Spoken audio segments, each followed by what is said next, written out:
Sandra, welcome to another episode of Asexualize, my asexual life. It pays to be for education about asexuality, all things asexual. I share my own asexual life journey in order to help you in yours. If you haven't already subscribed, please hit the great big subscribe button right here, right now. Please hit that bell icon right below. So you get notified every time I go live like now, post a new video. And don't forget to give this video a thumbs up if you're finding the content useful, helpful, insightful in any way, shape, form, or you just want to give this channel some light love. I really appreciate it. It does help raise more awareness of asexuality. I want to thank you for everyone who subscribed to this channel and all my new subscribers too. I love you very much, and this community would not be the same without you. So thank you from the bottom of my heart. I want you to know that every single one of you is valid and very dear to me. So thank you so much for your support. If you don't know who I am Sandra Benham, author of this beautiful book, Asexual Perspectives, 47 Asexual Stories, Love, Life and Sex, A Celebration of Asexual Diversity. I'm also the founder of asexuals.com and the founder of Asexualized Academy. Plus, I'm the author of this awesome fibromyalgia self-help handbook, How to Manage Fibromyalgia to Have Less Pain, More Energy, and Feel Happier Like a Superhero Rock Star. So I'm really proud of that. It's an autobiographical account of how I manage my fibro, and there's a lot of mindset stuff in there as well. So if you do have problems with anxiety or depression, this book can really help with that. Hello, Sam! Oh, hey, Sandra. I love that enthusiastic, very energetic welcome. Thank you, Sam, so much for joining me. I really appreciate you being here. Honestly, I do. So, yeah, so this video is all about it's not selfish to take time out for you and the benefits of taking time out for you. So, as always, I like to give insight into my own asexual life in order to help you in yours. And I think it's really important sometimes to take time out for you. You can probably hear that I'm still a little bit nasally at the moment. So I think, you know, I've got a little bit of, maybe a little tiny bit of a cold type of thing. I'm a bit nasally, so I don't feel like I'm 100% my best self like I could be. But yeah, I'm still feeling good doing this show. So yeah, basically, people sometimes think it's selfish to take time out, and like, why are you taking time out for yourself? You know, why aren't you here, like, tending to my every need and, you know, and stuff like that. But it doesn't matter whether you're in a relationship or a friendship or you've got family around. Sometimes you just really need time to yourself. And so how can you kind of recognize these signs where you need time out to yourself? Some of the signs you could recognize is one where you feel kind of really burnt out, right? You've been working maybe quite a lot, or you've worked quite a lot in the recent weeks, and then all of a sudden you really feel like it's kind of like a dread to be doing more work. Like, you want to do it, maybe you really love working on projects and stuff, but you just feel a bit exhausted, a bit burnt out, a bit like less motivated, less momentum, a bit like nonchalant, you know, a bit like blur, and you really can't get motivated. Like, you want to do your work maybe, but you're just not really into it like you usually are, right? And you're kind of in a kind of like flouncy mood. I don't know if you know what a flouncy mood is. It's like, have I just made that word up? But, you know, it's kind of like, oh, you know, I just don't think I can do this today, right? It's not because you physically couldn't. It's because your mindset's telling you that you're not really in the mood for it. Now, some people, I haven't really gone into this, so I don't really, this is something I've not really studied, but there's something called the monkey mind, which is to do with when your mind's telling you to do something else and playing up.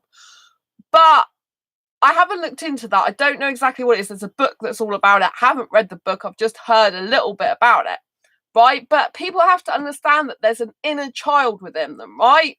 And the inner child does need playtime. And this is something that a lot of entrepreneurs, for example, they really forget. Hi, Richard. Lots of love to you too. Thank you for the thumbs up. Really appreciate it. And this is something that a lot of, for example, entrepreneurs forget. They forget that they need playtime. And I think a lot of people forget they need playtime. As they get older, as an adult, we're meant to behave in an adult way, and kind of society conditions us that being an adult is all about obviously taking responsibility. And it's kind of like the things you used to do as a child, as a kid, go out the window, and you know, you're meant to be all serious and everything, and do like just normal stuff that everyone else does. And that type of lifestyle doesn't necessarily suit everyone, and everyone within themselves has a child, right? We all have, like, I learned in counselling at the age of 17 years old, it was when I learned this. Well, 17 to 19 I had counselling. I've had different counselling throughout my life because I used to have depression. I still have some anxiety. And I learned that we all have like a mother, a father, and a child within us. Sam, it's important to look after yourself and have some alone time. Can be an important part of that. Yes, Sam, I totally 100% agree with you. It's very, very important. Very, very important. Looking after yourself is so important. It's not selfish, which is what I want to get across. And it actually benefits others if you have some alone time, which I'm going to get onto more in a minute. But yeah, so everyone has a child within, like a mother, a parent, a child figure within them, and we can choose to do things from those various points, from a mother perspective, a father perspective, or the child. Now, sometimes if we do things from a child perspective, it can be, like, I guess, more immature. It could be maybe we say things without thinking and stuff like that. So there are kind of like downsides to a child, if you know what I mean. But there's a lot of upsides. Like, the child is someone who doesn't live in fear. We tend to, you know, as children, not live in fear. We stumble, we fall, we pick ourselves back up again. And also the child likes playtime, and that doesn't go away. For some people, as an adult, we really need a lot of playtime. And if we're constantly working and grinding and just doing stuff for other people, we're not taking time out for ourselves, you know, the child within us can suffer. And subconsciously, this child will jeopardize what we're meant to be doing. You know, and it will stop us from working, because it's kind of like, hey, you're not giving me any attention here. I need some playtime. What the heck's going on with you? Now, some people live a conscious life and some people don't. When you live a conscious life, you're very aware of your inner child and what it's saying to you. You know, so you can kind of listen to it. Mine, you know, if life gets a bit much sometimes, it needs playtime. Even if it, to stop it getting too much, to stop it me getting too stressed. If I don't, you know, I need playtime. And if I don't have some playtime, I then get too stressed. So it's kind of like it works both ways. If I haven't taken notice of my inner child, it plays up.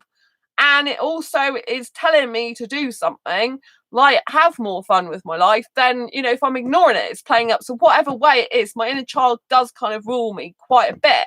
But it's also very intuitive inner child. It's an inner child that's very explorative, very creative, very very feeling, very emotional, and very playing, and very like willing to take on the world and believe in itself. So there's a lot of benefits to my inner child, but the reward it has to have is play.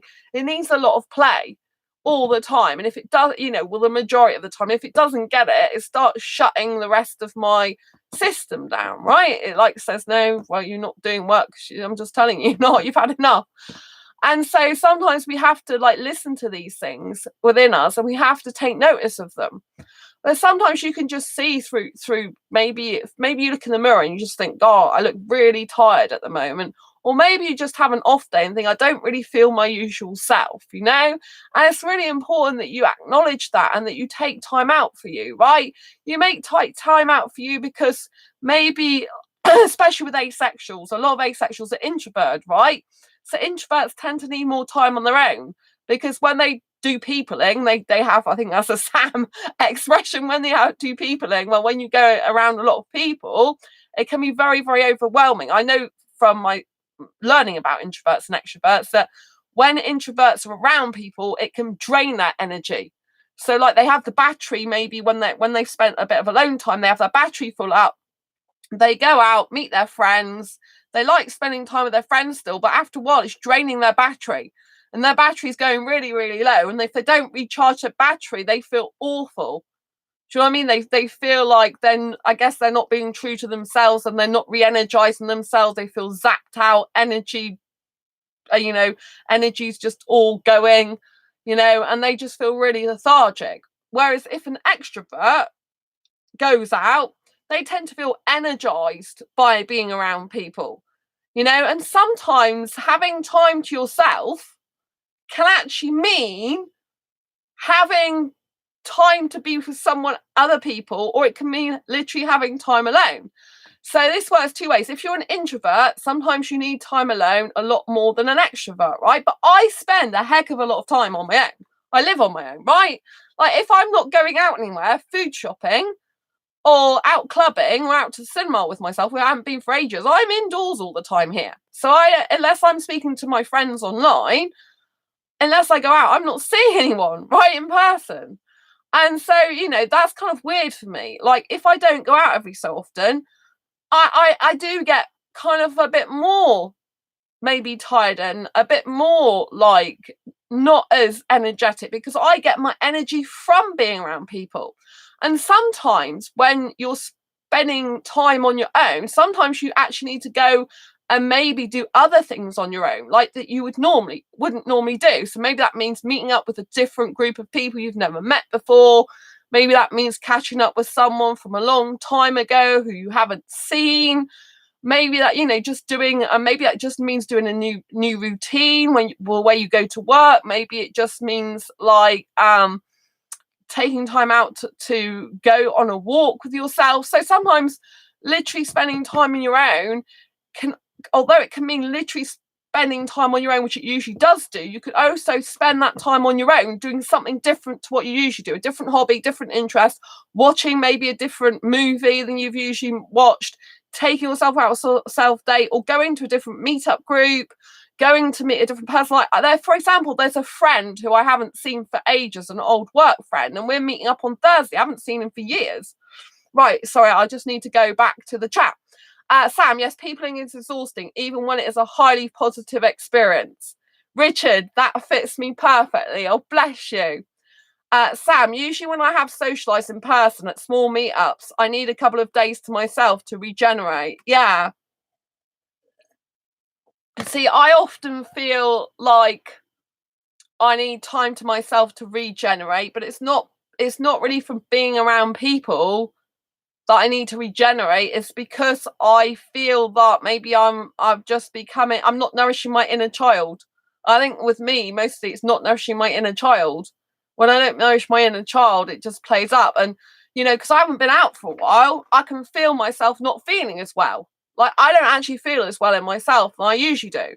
Right, I'm going to my mum's tomorrow. Well, it's midnight now, so happy birthday to my mum. So when I go out a bit, it re-energizes me. But I understand about the regeneration. But sometimes you just need time to myself. Like these last few days, I spent less time doing work and more time watching movies. I did a movie review last night. I spent more time on my own, just chilling out, because I've needed to do that. Because sometimes stressful situations crop up that you don't expect to happen. Sometimes, like I mentioned, triggers on here recently. Sometimes we get triggered. And if we get triggered by something, sometimes we need to take time out, not just for us, but for the people around us, whether that's family, friends, work colleagues, whatever it is, because if we get triggered emotionally by anything or something, then if we don't take time out for us to repair ourselves, we can end up saying things we're going to regret, end up being horrible when we don't mean to be, saying things that aren't right, or seeing things with a very dark shade of black or grey. We can end up being really oversensitive to things because we're not in the right frame of mind. So it's much better that if you're not feeling good in yourself, if you're feeling physically poorly, if you're feeling drained of energy, if you're feeling not up to talking to people, that you just literally remove yourself, for example, from social media for a while, and you just switch your phone off and you just literally be with yourself, whether that's reading a book, writing a book, watching a movie, just sitting in silence for a while, writing notes, journaling's really good, all that type of thing. It's really important. It's not selfish. It's what's best to do is to let your friends, family, or whatever situation is, work colleagues, whatever, know. Obviously, if it's a working situation, if you're at work, especially if you're an introvert and you decide on your lunch break, look, I just want to go out and sit on my own. Say you hang out with a group of friends usually, but you want to sit on your own. You just need to tell your friends, your work colleagues at work, your friends at work, look, hey, I know we usually hang out together, but I just feel like being on my own today because I'm kind of going through some stuff and I just feel I need a bit of alone time. And the same thing with your family and friends. Sometimes you might just need to take some space. I mean, sometimes it might be easy to take time out your own, like if you live with your parents still.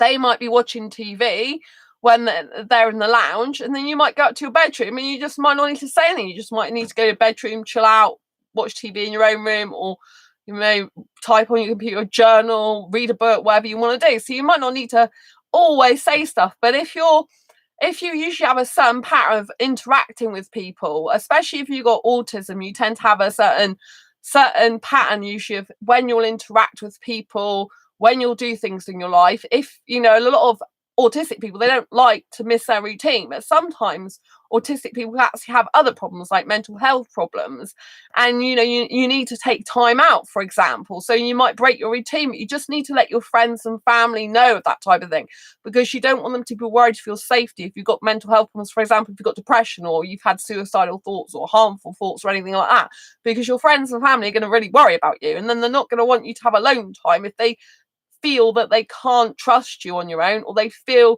that they're worried about you all the time. You need to make sure that you're okay and you're safe yourself, but also your family and friends know what's happening with you, because they're going to care about you and they're going to naturally worry about you. So make sure you give them the proper talk, that you're right. I mean, obviously, if you're not all right, if you're having really bad thoughts, go and get some help. Go and see a counsellor, a therapist. Go and call the Samaritans. If you live in the UK, if you live abroad, there's something called befrienders.org. I think it's in America, but there's usually association online where you live, that if you need to talk to someone in out of hours, then you can do. And obviously, if you're going to be alone, but you're going to be alone for the wrong reasons, then you don't want to do that. You want to reach out to a friend, you want to talk to someone, but maybe you talk to someone different to who you usually talk to, because you need time out from that normal scenario.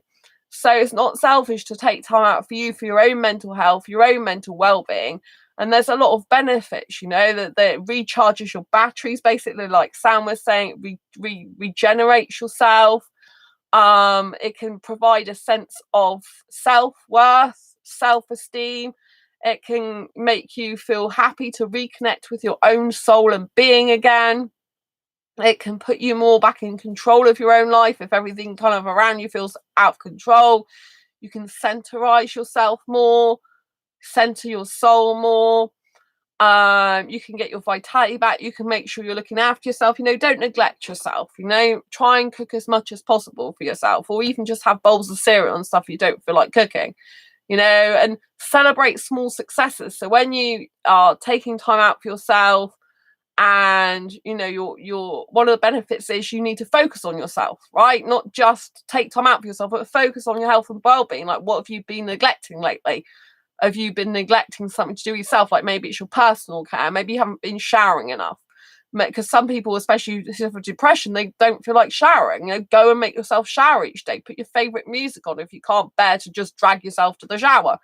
Put some music on while you go there, so you're distracting your mind from the thing that maybe you're putting off doing. If there's some washing up that needs doing, some washing up.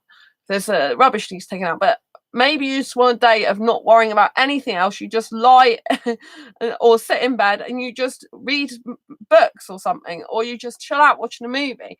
It's vital importance that you do spend time with yourself and revitalize and re-energize yourself, because if you don't, after a while, it will feel like you're grinding against yourself. Now, I can get to the stage where I know it might seem weird because I'm an extrovert, but I can get to the stage where I feel I've got a lack of, I'm always energetic like this, but there is a time when I have less energy for other people, right? There's a time when if I start feeling ill, it's like the energy I have to take and put within me for the majority of the part, which means I've got less time to be energetic towards other people. So if I have a lot of people messaging me, I just feel I can't deal with it. I have to stop for a while and go offline, maybe message a few people that I really feel I need to message, or maybe just a whole day not of messaging or doing anything. Like, sometimes I just like to switch off complete from social media and disengage, disconnect, but I do find it hard as an extrovert when I do take so much time and I'm not seeing people. Like, sometimes I'm thinking, oh, well, I'm not feeling great, so this is better not to see people because I'm not feeling great. But actually, as soon as I start seeing people again as an extrovert, that tends to boost my energy levels up. So, I think you have to get a balance. But I think you have to know that it's perfectly fine to take time out for you. Make sure your friends and family know. And like I said, you know, like I'm meeting someone I haven't seen for years on Thursday. We're going to meet up for lunch. We used to work together. It's an older guy, a friend, who used to work on a different department to me, but we got on well. So they messaged me out of the blue. like like tonight they messaged me, well, last night now because it's Wednesday, it was Tuesday when they messaged me out the blue saying, sorry, I haven't spoken to you in ages, what's happening? Basically. So that was kind of quite weird because it's like, yeah, I could do with seeing someone in person and chatting to them, like, because you know, sometimes you have to take time out of your normal routine to go and like do something different or speak to someone different, just to like chill out, relax, and listen to someone else's life and kind of like do something different in your life. Like a change is as good as a rest, they say. That's what I'm trying to say.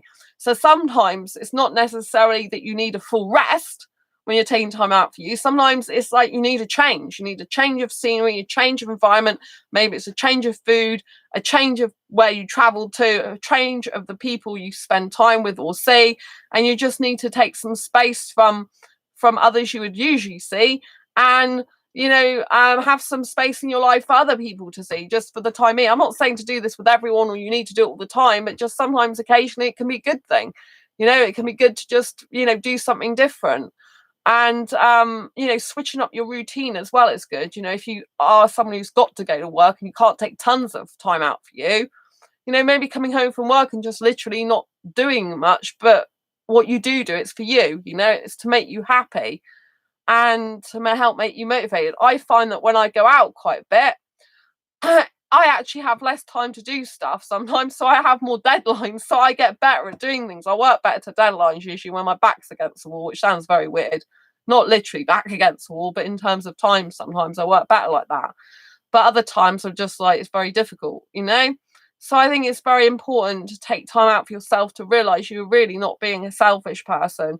You're looking after self, which self is so important. Like Sam says, it's very important to look after yourself, and having alone time is a very important part of that. Because if you don't look after yourself, you'll start to not be able to look after those around you as much. You'll start being like more awkward with the people around you, more unamenable, is it? And is that word to use? You know, you'll be less welcoming, you know, because you'll get more stressed, more anxious, and you know, things won't necessarily go to plan like they used to. So sometimes it's best to reset your day, restart your day, or just think, you know, like this day is just like the way I'm going to take control of my day.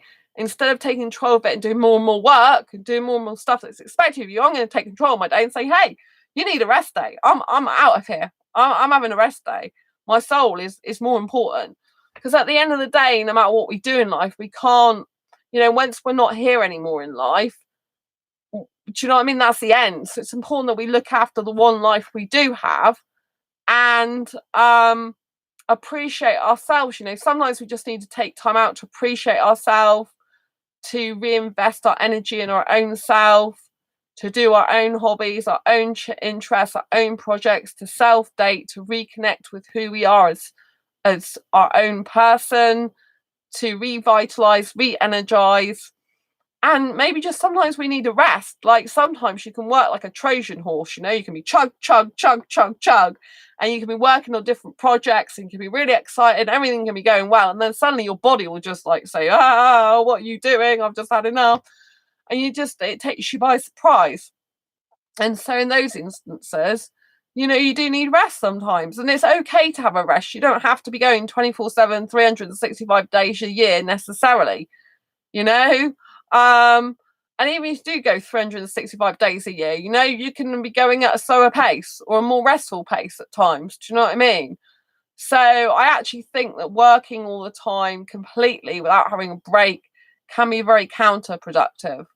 And you like Sam says, you know, sometimes you need a couple of days to yourself to regenerate, but sometimes having time to yourself is not just about doing projects, it's about literally just not doing much.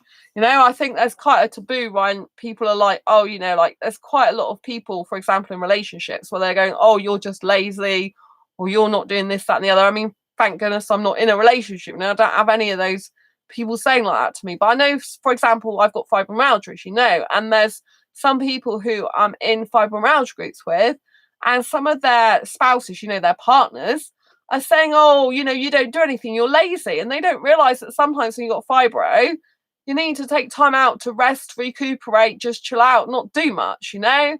And the more you're having fun in your life with fibro, the more you're distracting your mind from your pain, the more you're thinking about other things, the happier things you're doing, the things that make you feel good, the less pain you actually have overall. And that's how it really works. So, so if you like feel like a bit drained in energy, if you feel like you're doing stuff that's causing you more pain, you then focus on that pain, it then gives you more pain. And so therefore, if you don't rest and chill out for a bit and relax and just do a favorite hobby or interest or just really chill, then your body can get more tighter, more physically in pain. And if you've got a spouse that's not very supportive, that's telling you you're lazy, that's just going to make your pain like 10 times worse or more, because you're physically going to feel so worried and anxious that you're letting them down, that you're you know, that you're not making them happy, and that's just going to give you more pain. And you have to realize these people haven't got your best interests at heart. That just because you live with them doesn't mean to say they own you and own your happiness, you know. And sometimes you just have to put yourself first and think, no, I'm not going to be in as much pain. I don't need to be in as much pain. If they don't like it, they can lump it. You know, they've not got my body. They're not me. They might not understand me even though they love me. And so therefore I need to take time off for me and don't feel guilty about that. Sam, yeah, sometimes my body is like, I'm doing nothing until you let me rest. And then I will be more productive when I get back to things. Sam, that's really amazing, because I can really relate to that, because that is how my body is when my inner child doesn't have any playtime. Is exactly what my body does. But most people don't realize it's an inner child thing. This might be your inner child. So yeah, yeah, I mean, there's a story in my fibromyalgia self-help handbook. I know you've got this, Sam, and it's all about this woman in my old job.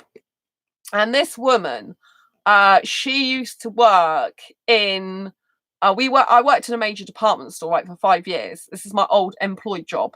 And she used to work for a time in the restaurant, in the customer restaurant. Also, some of the restaurant staff used to work in the staff restaurant as well, but she worked predominantly in the customer restaurant, right? And this woman, she's very nice, quite a petite lady, you know, and you know, she just started having basically these blackouts. She would drop on the floor and be unconscious. And well, once I was in the staff area, right, the staff restaurant, and she just completely passed out on the floor, unconscious, and obviously I had to get an ambulance to her. So I haven't ever really seen a person like that before in that state, and it was quite shocking to see that, right? And so when I spoke to her, she told me that basically they thought something was wrong with her.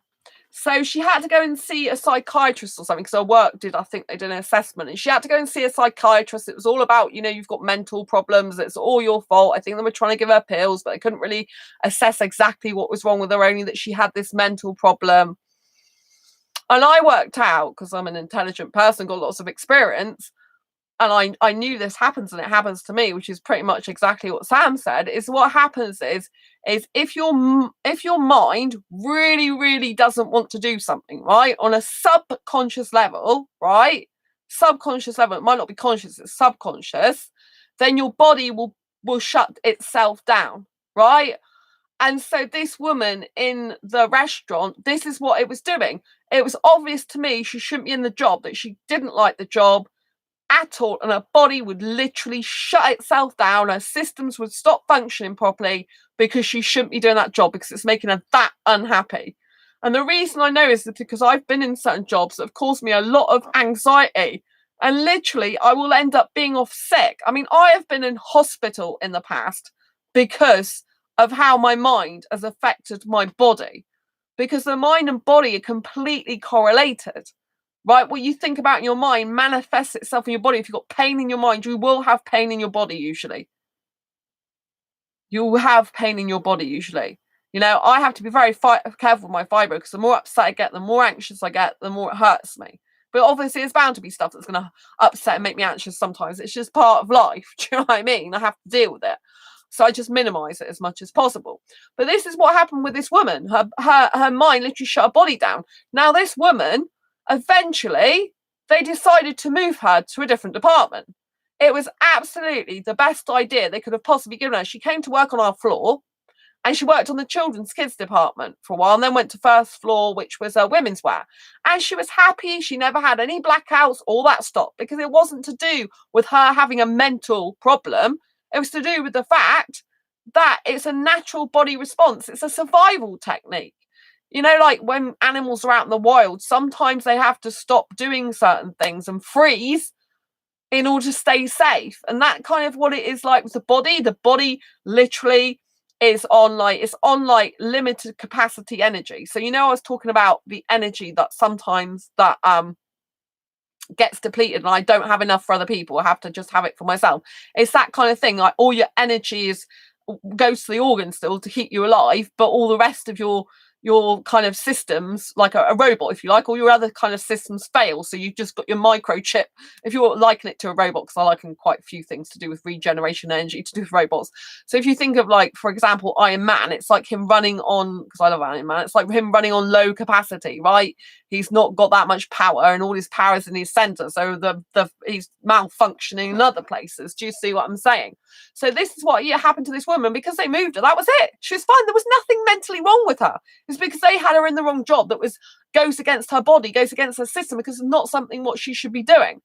You know, and that's why I really don't like working for employers, actually. Sam, you don't have energy and happiness, you generate it.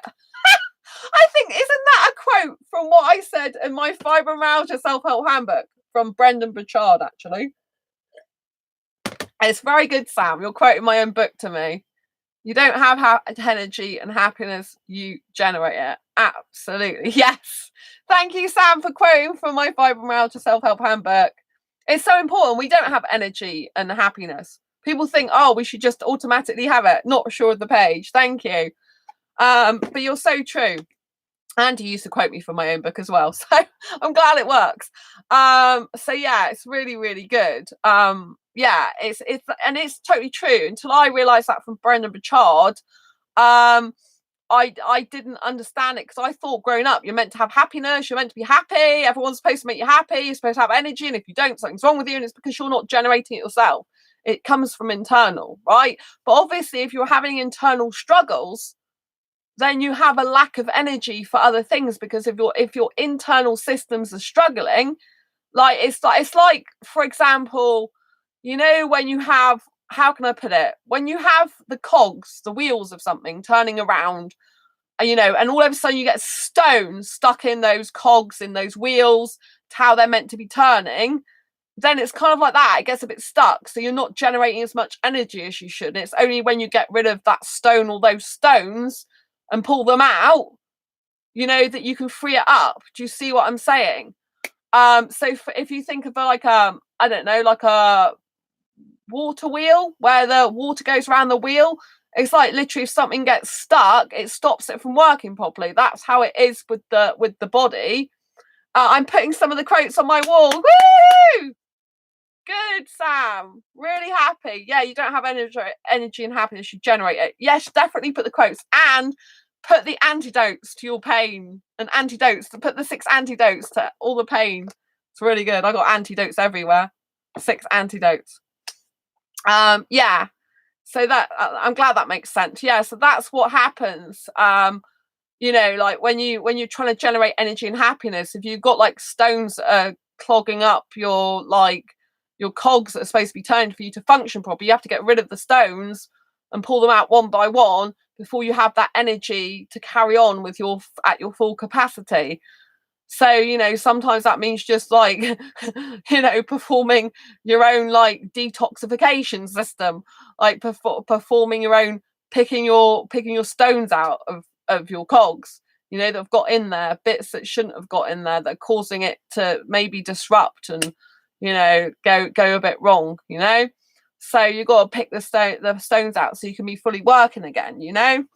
So I'm glad you understand that analogy. There was also someone else, this is the same sort of thing, again in my old job, and this is how I know, because I've experienced this myself.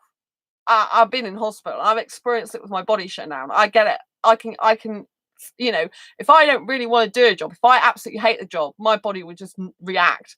It just knows. It just knows that I just can't be coping with it anymore. Because it's no good for me. So, you know, that's why I don't want to go into an employee job where I really don't like it, because it's just no good. My body will be like, way, I'm taking over anyway. Because my subconscious mind knows I shouldn't be there, you know. So yeah, so this woman, again, she was in my old job, and she was having some problems in her mind.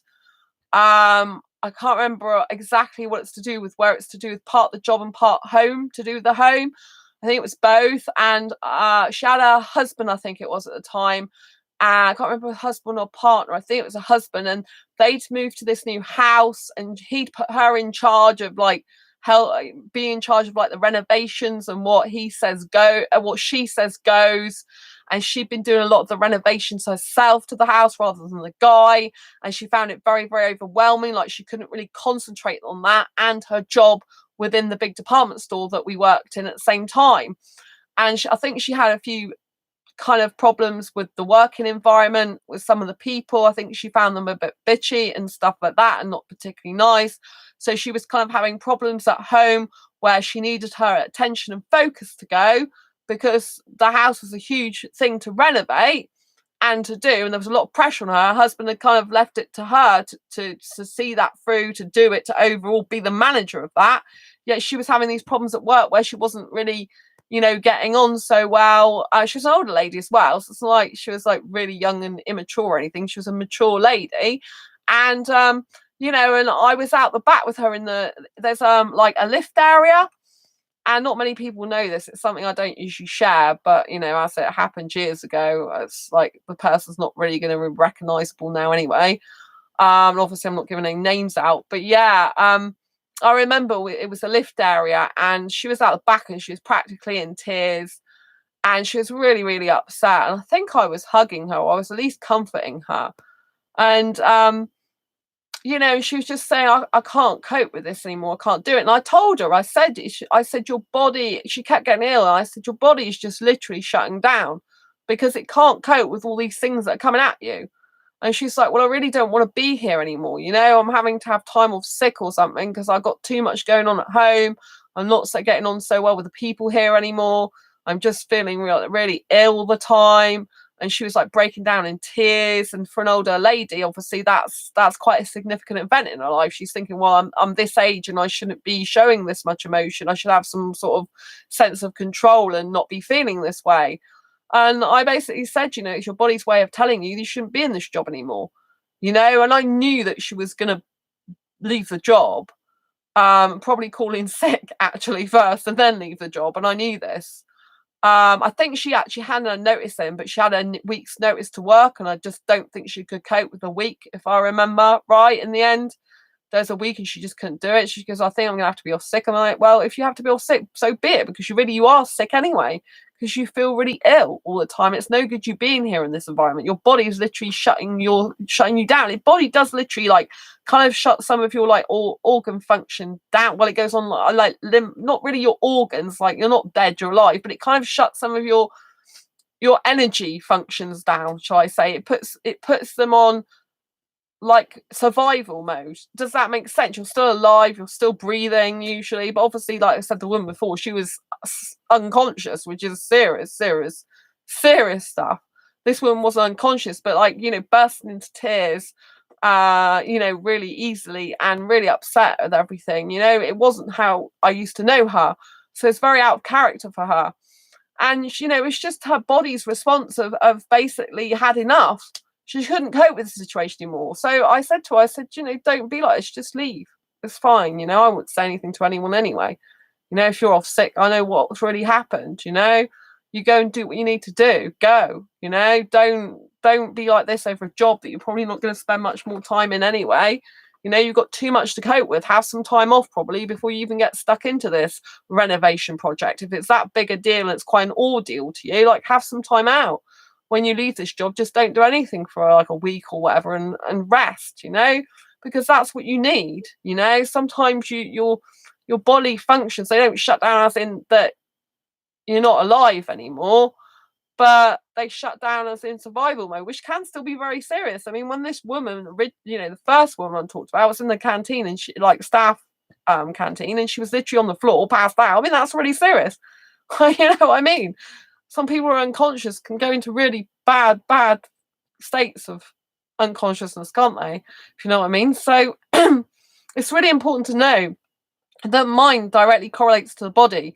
And when you do have that feeling, Sam, of sometimes your body's like, I'm doing nothing until you let me rest, that is exactly that scenario. Your body is saying, I've had enough, and that I need to rest, because you just, you know, I think you're very in tune with yourself, like I am. And people that aren't in tune with themselves, they probably wouldn't even realize that as much, but you're quite conscious, like I am. I think you become more and more conscious as well. So it's, you know, and I will usually be more productive when I go back to things as well, but sometimes I go back to doing stuff too quickly. And then it's like, sometimes I might be productive for like 3 days and like, I'll bore myself out again. But you know what I mean? Everyone's body's different, everyone's at different levels, and sometimes things just crop up in life. Like, I know if I have emotional upset, that it can affect all my body, but I also know if I have work stress, then that can affect my body, you know. And so, you know, things affect you. Like, if you're conscious, you're usually consciously aware of somewhat what's causing your problems. If you're unconscious, you'll be like, I don't know why I'm ill again. Do you know what I mean? You've got no logic for it. But when you really take time out to think what's actually happening in your life, what stresses have you got, what anxieties, what worries, what pain, you'll start to make more sense of your life as to why you are the way you are, why you're in that current state. Now, obviously, it'd be great if we could all live in a peaceful, happy state 24/7, 365 days a year, or would it? Right? I mean, ideology wise, it would be theoretically really good, but you know, some people that are in a happy state all the time, they get less work done because they don't feel they have to struggle against anything, so they don't feel they have to be as productive. So just because people are sometimes in a happy state and everything's hunky-dory doesn't mean to say that it's actually healthy to be like that 24/7, 365 days a year. Because, you know, sometimes you need a little bit of stress in order to increase your productivity. You know, and if say things are going along smoothly for a prolonged period of time, then something dramatic happens that's not so good, you're going to be really shocked by it. Do you know what I mean? Whereas if you're just not quite maybe happy 100% of the time, or every single day of your life, then you're going to be more prepared for the kind of bumpy ride. You're going to know it's going to come. Wherever there's light in life, there's always dark. So you're always going to have times when things are going great and wonderful, and you're always going to have some things when times when things are not going so good. It's just the way life is, with its twists and turns and up and down. And you have to understand that both are fine, you know, both are okay. You know, there's a reason why you have downtime. You know, when I was ill, you know, this time I was ill this year with a respiratory infection, you know, couple of weeks ago it was, back in end of January, beginning of February, for 2 weeks. And basically, you know, at the end of those 2 weeks, I was spending 2.5 days just reflecting on my life and writing things down. And that really helped me. It helped me get a lot of emotional stuff out. It's very therapeutic. It helped me put my life in order. It helped me to organize my thoughts better, to organize my vision of my future, like particularly the next 12 months, particularly this year specifically, a lot better. It helped me to look at the pros and cons very constructively, very analytically. And so it was very, very healthy for me. So, you know, just because something like you're feeling ill doesn't mean to say it's so bad. You know, like, I try and look at the positives of everything. Like, when I get a respiratory infection, I'm just thinking, damn, you need some time off, girl. You know, you've got sick again because your body is just needing time off for whatever reason, you know? Like, at the moment, I'm aware that I'm quite nasally. My throat's still a bit sore. So I'm aware I'm a little bit sick at the moment in comparison to my best healthy state of self. Do you know what I mean? I'd say I'm not 100% myself at the moment, but I'm consciously aware of that. So it means that I need to take more time out for me to chill, but also, you know, maybe get out a bit more. Like, I'm really happy to be seeing my mum and Angel and my dad soon. Later on today now, I'm really happy to be seeing a friend on Thursday. I'm seeing Sam on the 14th. It's going to be amazing. And so, you know, just getting out a bit, you know, and having some time away from my flat for a bit. I love my flat dearly, but sometimes it's nice to have a break, you know, and do something different. Because as an extrovert, if I'm indoors for 3 days or more at a time, it can be the opposite. It can be very energy, you know, it's not very energy boosting for me because I'm not really seeing anyone. It's more energy zapping sometimes for me, more energy drain without even me even realizing it. I can feel less energetic. Obviously I still have quite a lot more energy than a lot of other days. But you know, it's more energy draining for me. It's because I haven't been able to chat really to much people. I have chatted to people online, like Sam. We talked, which is good. Yeah, we did have an amazing talk the other day, which was really nice. So 10 days to go as well until we see each other in person. So that's amazing. Yes, I have to say, video chat is very awesome. And I did have a nice video chat with my friend Sam. We caught up about where we'd been on. Well, particularly Sam's been out more than me, and they're an introvert, and I'm the extrovert. I nearly said the opposite. He said they're the extrovert, and I'm an introvert. But yeah, I caught up with what you've been doing on meetups and stuff like that, which was really interesting and stuff. So I really loved that as well. It's really cool. But yeah, 10 days to go. Woo, woo, woo. Can't wait. Time goes so quickly though. Yeah, when you're having fun. So it'll be really good. I'm so pleased. And next month's my birthday, so I'm seeing you for 5 days. Yee! Yee! Yee! Yee! Yee! I'm really excited about that. But yeah, so it's going to be really good. So I always get an energy boost when I talk to Sam as well. It's like I feel so happy talking to Sam's like an energy battery reviver. It's like, plug me in. It's really good. Like, I was so happy when I finished talking to Sam the other day. I know I'm working on a time dilation device. What's a time dilation device? What's a time dilation? I don't know what the word time dilation device means. You'll have to let me know. But yeah. But can you see I sound like I got a bit of a cold. You know, this is how I can tell I'm not 100% well. Can you hear me? I'm a bit nasally. But I still don't think I'm 100% since my last respiratory infection, to be honest. It can be used to dramatically slow down time. Oh, bless you. That's cool. So long as we don't slow down and we go, hi, it's nice to see you. Can you just imagine? We're so down time and we ended up speaking like that. It'd be quite odd, wouldn't it? Quite funny though. Yeah, but I know what you mean. Slow down time, but not slow down us. That's what you mean, doesn't it? Do you? Can you just imagine though? Oh, it'd be quite funny. But yeah, so I kind of get an energy boost, like I said, being around people. As long as people are quite positive, you know. If people like are quite negative, then that can not be a very good thing. Then I just feel like being indoors. Then it's like, no, if people are negative, it's like, oh, get me back home. I just switch a movie on, a nice positive action movie. Rah! Do you know what I mean?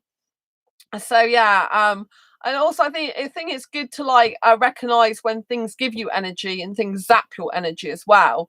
So obviously, you know, a benefit of having alone time is one of the benefits is to re-energize, revitalize, and regenerate yourself, like Sam says.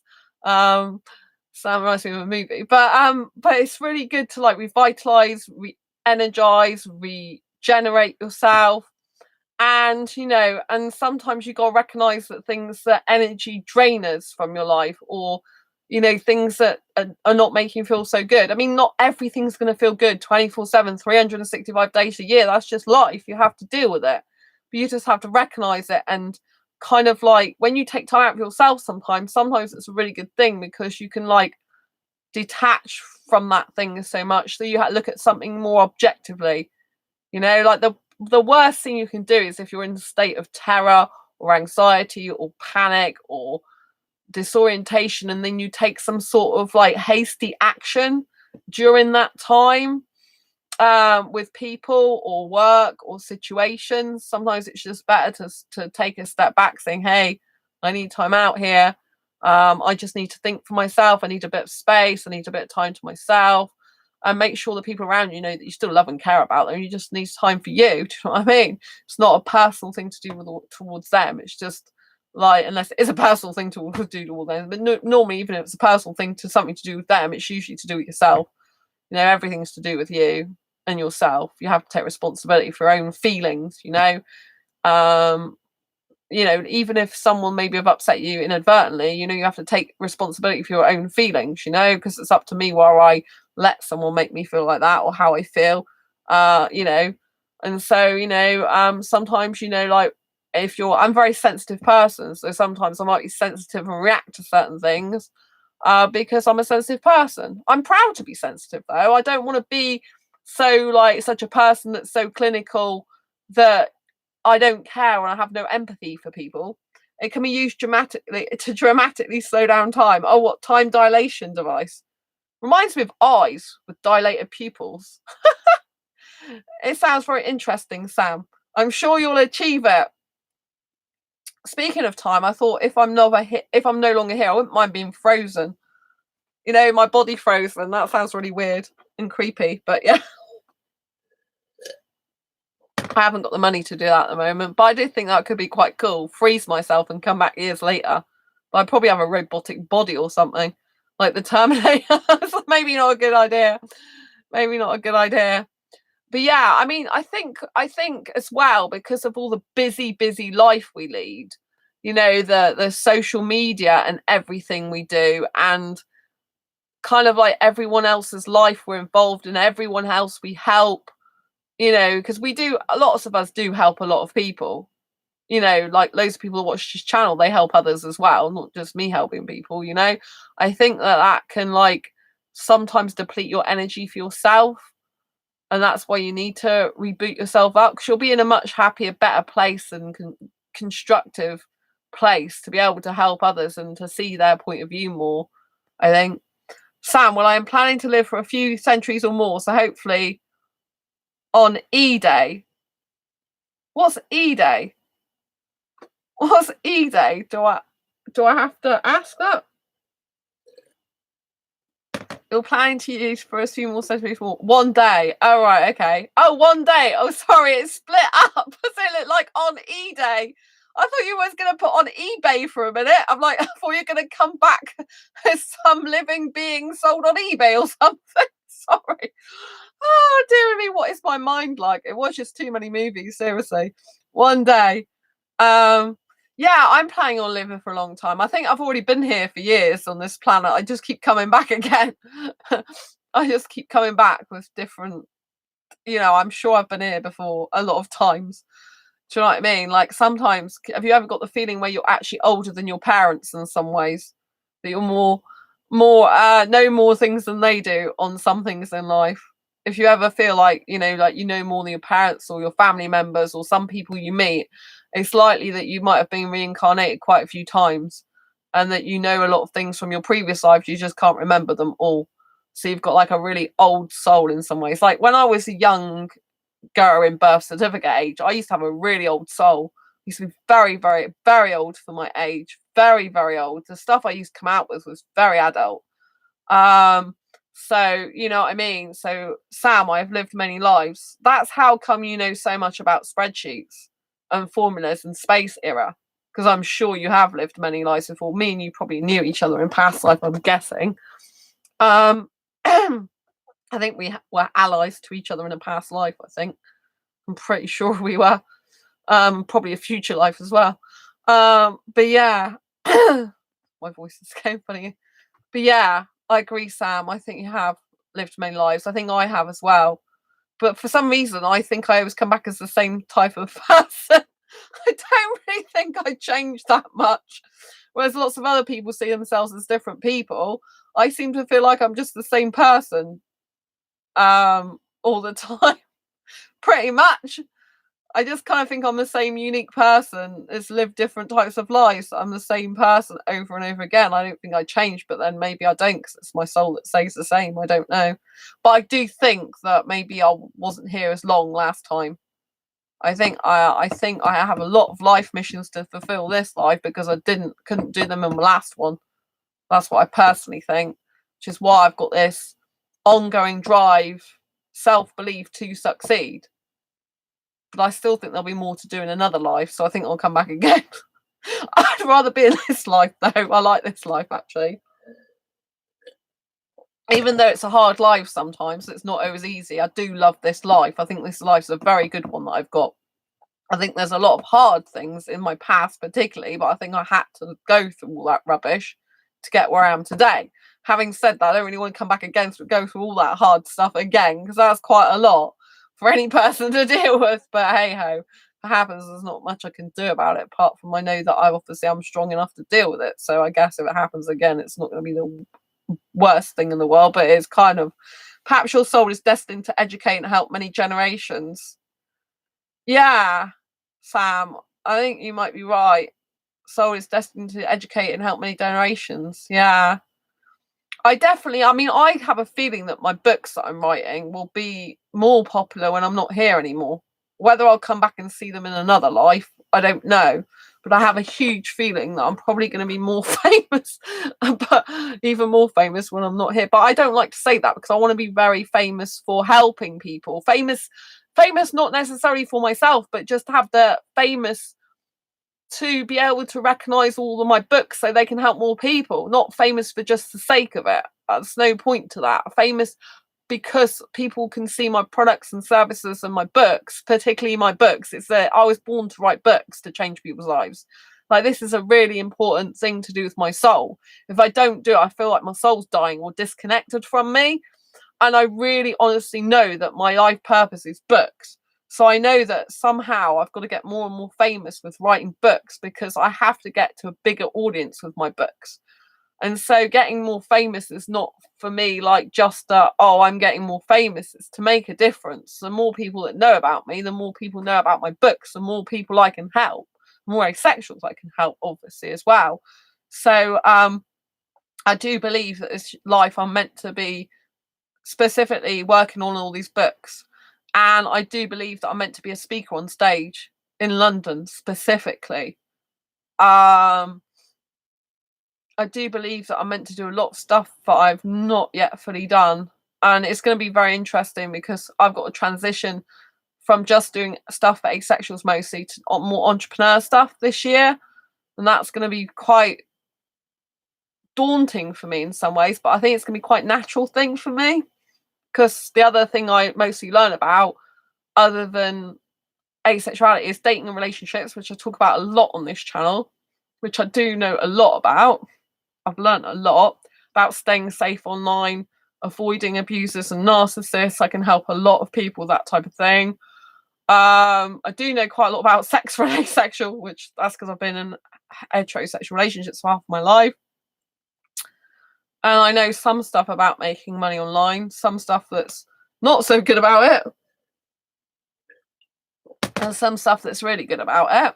And I have a lot of people who are my friends online that I'm making a lot of money online. So I hope to be helping to share some of their inspirational stuff.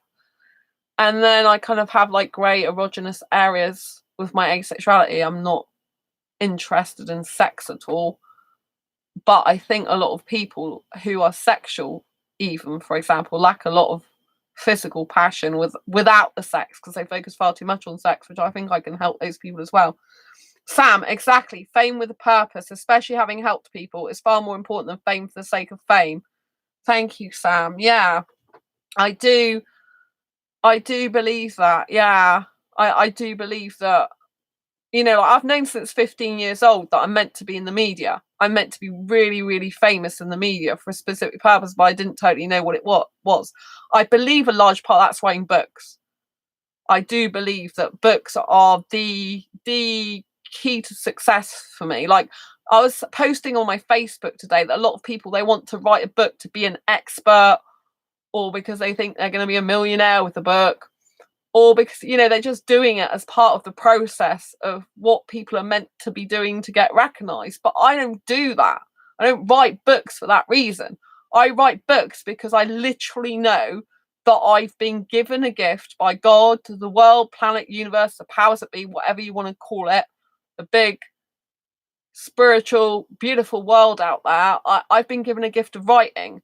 I know before I'm no longer on this planet Earth in this format, so before I'm not here anymore, when I'm not alive anymore, like I am now, I know there's a number of books I have to write, as many as possible, to get out there. Now that's kind of hard juggling that with other things I'm going to have to do in my life. But I believe everything happens for a purpose, and maybe I have to go a bit longer route around getting some books out, because I have to go and expand into other niches that are bigger as well. The entrepreneur, for example, market. I've been studying entrepreneurship since 2012, like for 8 years. It's about time I actually took some action on that, you know, because I've been helping asexuals now since 2015, which I'm going to continue to do. But I also need to go into other things that I've been training for years. Like, I've been to so many business seminars, paid so much money to go in and do different seminars in London, do different courses online, find out a lot about business stuff, mindset. I've done a lot of stuff around mindset, which has really changed my life, which I know Sam's seen a lot of in this book, for example, and my redundancy book, actually. So I can help a lot of people. I'm very good at the mindset stuff. Like, obviously, you know, I don't think I'm purposely at full health at the moment, but I'm conscious of that. This is the difference. When you have a mindset that, you know, there's a overall positive mindset, where you have a mindset that's good for you. It's not about, oh, I'm gonna ignore all the times I feel bad, or I'm gonna ignore the times I feel upset, or I'm just gonna pretend that I'm happy all the time because my mindset's so good. That's not what mindset is. The mindset stuff is the ability to know that you've basically got the ability to work things out, that maybe or poorly now, but you're not going to be. It's temporary. That everything happens for a reason. So if I get sick, there's a reason why I'm sick, which is probably not necessarily the exact reason that you think. So if I get a respiratory infection again, it'll be because my mindset isn't as good as it could be. But just because my mindset isn't as good as it could be, doesn't mean to say that a mindset thing doesn't work or there's some flaw in it. The fact is, when you're understanding how your mindset works, you are actually understanding the negative parts of your mind, the parts where something affects you. You're consciously aware of that. Like, maybe in the past it'd be like, oh, I'm crying and I don't know why. I'm upset of this and I don't know why. When you become consciously aware, you start to always know why you're upset. You start to even see faults in yourself and the way you behave towards other people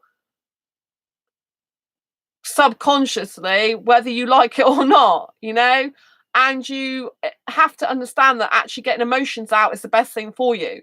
Like, if you're not feeling great, it's no good bottling things up. It's better to get upset, to cry, to let your emotions out, to get it out, because the more you keep it locked inside you, the worse it'll be.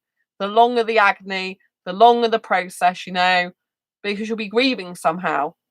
And so having a good mindset is not about feeling great 100% of the time. It's actually be able to cope and put mechanisms in place to cope, like practices to cope when you aren't feeling so good. Because it's easier to feel great when everything's going well in your life, but if things are not going so good, a strong mindset is being able to cope with that. It's being able to say, hey, this is not great for me at the moment, but it's okay because I'll get better. Well, I know why this is not great, or, you know, this is not working out for me right now. What can I do about it? Sam, if you always suppress the bad feelings, eventually it will overwhelm you. Exactly. And then it manifests in your body as disease, as in disease. It manifests in your body as an illness. Like, obviously, I can hear that I'm nasally at the moment. I know I'm not 100% my best. And, you know, and I know the reasons for that, you know. There's probably multiple reasons, if I'm honest. There's not one particular reason. There's a number of issues, you know. Some I can work on myself. Some's probably going to take some time to unravel themselves. Some's partly beyond my control to a certain extent, and other things, you know, I can take control of to make things better for me. So, you know, it's all like just recognizing what's going on in your life, you know. But sometimes, like Sam said, everything can be too overwhelming. Like if you've got so much going on, your mind's racing around. Like, I don't know, it's just racing around, like, you know, like a record, and it's just playing the same thing over and over again. I mean, the mind just can't cope with that. It's just going round in circles.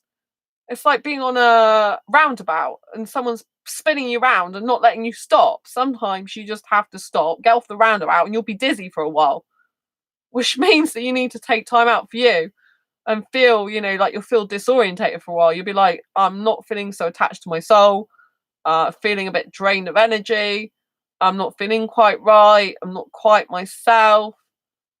And it's because, you know, of this disorientation, because your mind has been going round in like a Ferris wheel, not being able to stop. Sometimes you just have to get on. You have to distract the pattern, distract the mind. That's why it's good. I'm going to see my mum, Angel, and my dad tomorrow. Well, today now, because that'll just cut. You know, like it's like a pattern interrupt. So if you've never heard of what pattern interrupt is before, it's something that basically jolts you out of your current pattern of thinking, or current pattern of lifestyle, or current pattern of the way things are in your life. So, for example, if you go out and do something different, then, you know, it helps you. Like last week on Tuesday, I was the happiest for ages I've ever been, right? I was on top of the world. I went clubbing. I had an all-time high. I felt amazing. Everything was buzzing. I was feeling good, but I wasn't where I could get ill then, because I'm very like, you know, like I'd only been just you know, I hadn't long got over my respiratory infection. I was still feeling I was a little bit nasy. And when I go out clubbing, I'm not really wearing much. Like I'm wearing a short skirt and like a blouse, and it's very cold in Exeter, like stormy. So I'm only going with like a thin mac over me. So it's kind of like I can get like sick just from that. But obviously my mind even thinking that doesn't help, because it's kind of predicting it's going to happen. So that's not good. And then obviously I kind of had the upset with the guy that I saw, who was the foreign guy. You know, it didn't work out with him. But, you know, he was the one who said, but I'm not asexual, you know? And that's good that I found out that he's no good for me in terms of relationship, but it doesn't stop me still being a little bit upset, you know? Because it's kind of like, I've always wanted a guy to be in my city who's around 23, 24 years old, which he's 24, a short dark hair, clean shaven, coloured skin that I like. He's not Indian, but, you know, that doesn't have to be an Indian guy. And actually, he told me one of the things he's attracted to is a woman that it doesn't matter about age. He doesn't want children either. And it's he's attracted to a woman who's like, you know, like doing something with her life, like interpersonal professional development, like making something out of her life, and not expecting him to just bring in the money to the house. So in that way, I could see why he would be attracted to me, because I'm a career girl. So he actually likes that. He doesn't want children. He told me he doesn't like that lifestyle because he's got a family that's got kids, and he couldn't devote his life to living like that. He said that his relatives, they just completely changed their life. They got absolutely, utterly devoted to their kid. And so that they're living basically their life for the kid, which I totally understand, because that's why I don't want kids myself. I can't be doing with that lifestyle. It's not who I am. And so he didn't want that. And that's very refreshing for a 24-year-old foreign guy in this country that's probably got, you know, he's quite religious. So that's quite interesting, right? He's kind of breaking the norms a little bit there, you know? So, but I knew even before I met with him that he wasn't going to be right for me, because I got a feeling that he would be one of those people that goes away from me. You know, I didn't feel he valued my worth already enough to stick around. And when you're already feeling that, again, this is to do with intuition. It's to do with listening to your own body, listening to your own self. I already kind of knew that. I already kind of knew that I felt like I was scrambling to keep his attention and to keep him around before I'd even met him, you know, because he was talking about he's not interested really in texting and stuff like that. So that's not a good sign. When you're seeing signs like that, it's already, you know, that person's not right for you.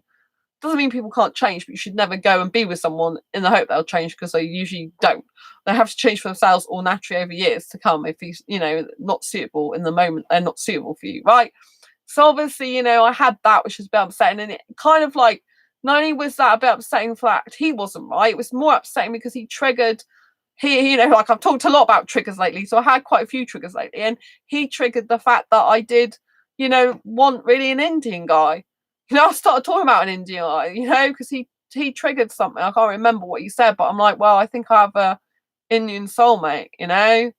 I can see him sat on the end of my bed, like holding my hands, looking in my eyes, talking to me.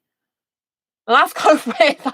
Like, you're meeting someone who's not Indian and you're saying all this stuff. But I mean, we already knew that we weren't right to be together anyway, so there's no harm in saying that to him. But he kind of triggered that when he was saying something. And so that made me feel upset about the Indian situation again, which I'm not actively pursuing a relationship anymore. Not because I necessarily don't want one exactly, but right now it's not the right time for me. I need to look after myself more, look after my career more. I think the guy will come later on. And that was taking too much of my focus and energy up, So I don't want the emotional upset and pain anymore. I want to get rid of all that kind of negative energy as much as possible. But obviously, when you try to get rid of pain and stuff like that in your life, you kind of might get something else come your way. So you got to be careful because, like I said, whenever there's darks, you can't really avoid everything.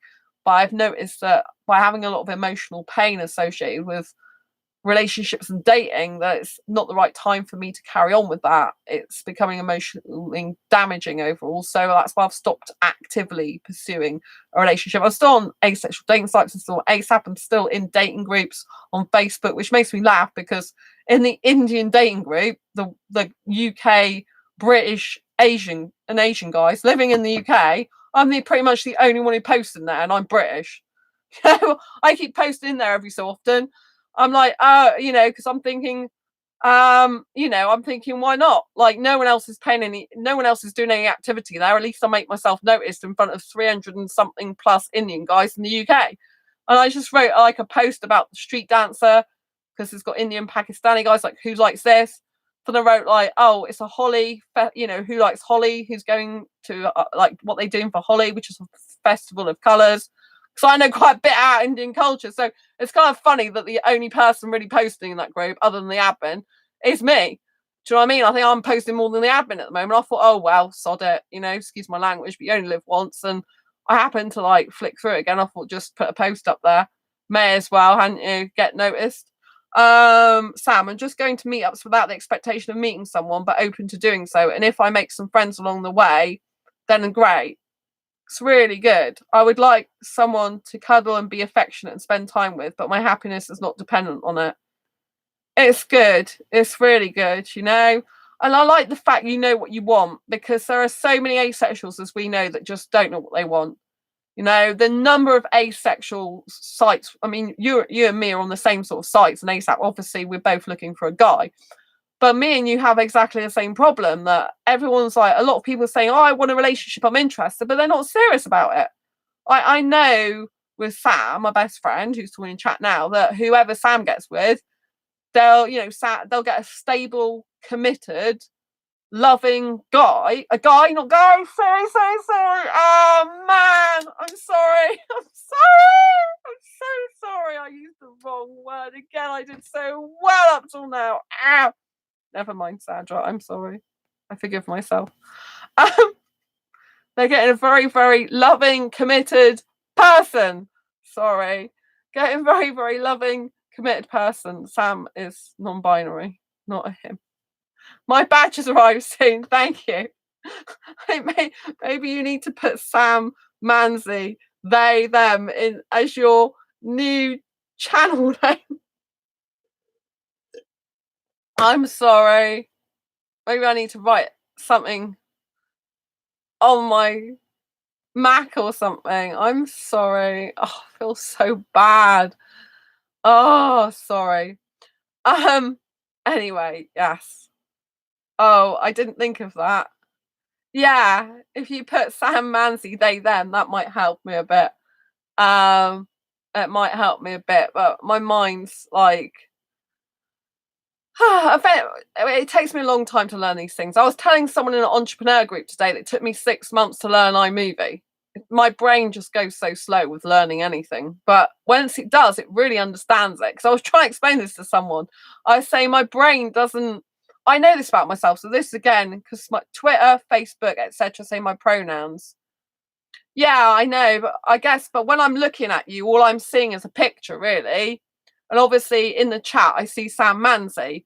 But when I go and speak to you on Facebook, or your posts come up, they don't come up with they, them. They just come up with your picture and post like everyone else's. So unless I'm consciously saying they, them all the time, I don't think about it, because a lot of the time I don't even use like he, she, they, them when I'm talking about people, apart from usually when I'm doing this chat. You know what I mean? Because it doesn't really crop up, does it? Unless I'm talking about people. So if I'm seeing your post or anyone's post, I don't, like all my female friends, I don't say she said this, I just comment on their post. Do you know what I mean? So I'm not really used to saying anyone's he, she, they, them on a daily basis. I'm not used to speaking like that about people. I just comment on their posts. So I'm not thinking about any pronouns at all. So it's only when I speak about people on this channel that I usually use that, or at meetups. Do you know what I mean? In person stuff, really. So yeah, it's like on Facebook, I wouldn't have even known if you hadn't pointed it out, because I don't really go on people's profiles. Do you know what I mean? I don't really go and look at their profile thing all the time. And if I do, it's usually the profile picture, not them. So I'm sorry. Anyway, they are getting a loving, committed person with you, Sam. That's what I was trying to say. But there's so many, and I know they're going to be stable with you. And I think that's a very difficult thing to get. I find that with a lot of asexuals, a lot of them don't know what they want. I think it's a generic problem with asexual dating relationships. There's so many people. I mean, I run the UK Asexuality dating and support group on Facebook, and there's some people that have posted in there. We both run it together, me and Sam. And there's some people post looking for a relationship there, and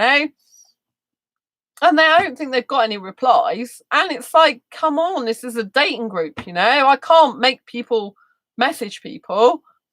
I suggest people message people in private message, but a lot of people go in my dating groups, even go, oh, I can't find anyone, it's really difficult. I'm thinking, this is a dating group. Talk amongst yourselves in the group, talk about hobbies and interests, spark conversations with people. I obviously need to go and do some live streams in my groups and start talking about all this type of stuff.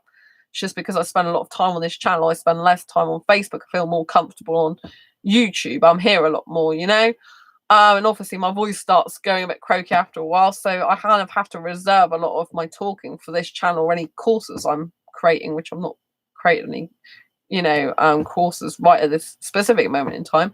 I'm working on my Asexual Guide to Sex book whenever I can, and got some other stuff I need to finish off. So yeah, so I know they're going to get a really, like good, committed, serious relationship with you, Sam, where, and very stable one. But me and you have the same problem that a lot of people on asexual dating sites, they're not really committed to making it work. A lot of people say they want relationships, but they don't even understand what that entails and have the responsibility about them to actually kind of dive in deep. There are some people though that do. As we know, we've both got a mutual friend called Ralph, who comes to my meetups and is often in the stream lately. Well, I say often, been a couple of times in the stream. And they've got a loving younger life partner. She's engaged to him. So I'm trying to remember their pronouns now. She's engaged to him.